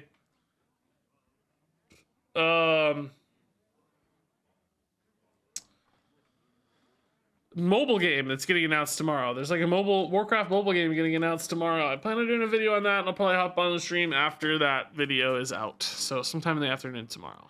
I gotta go eat pizza, then I gotta go take a nap. So anyway, enjoy this raid. Thanks for hanging out today. Thanks for the subs and bits and follows and chat. You guys are so nice, helpful. You're gonna have some good chats on YouTube, of course. So love you all a ton. Thanks for hanging out. See you tomorrow. Good luck out there. Thanks for watching, and until next time, game on.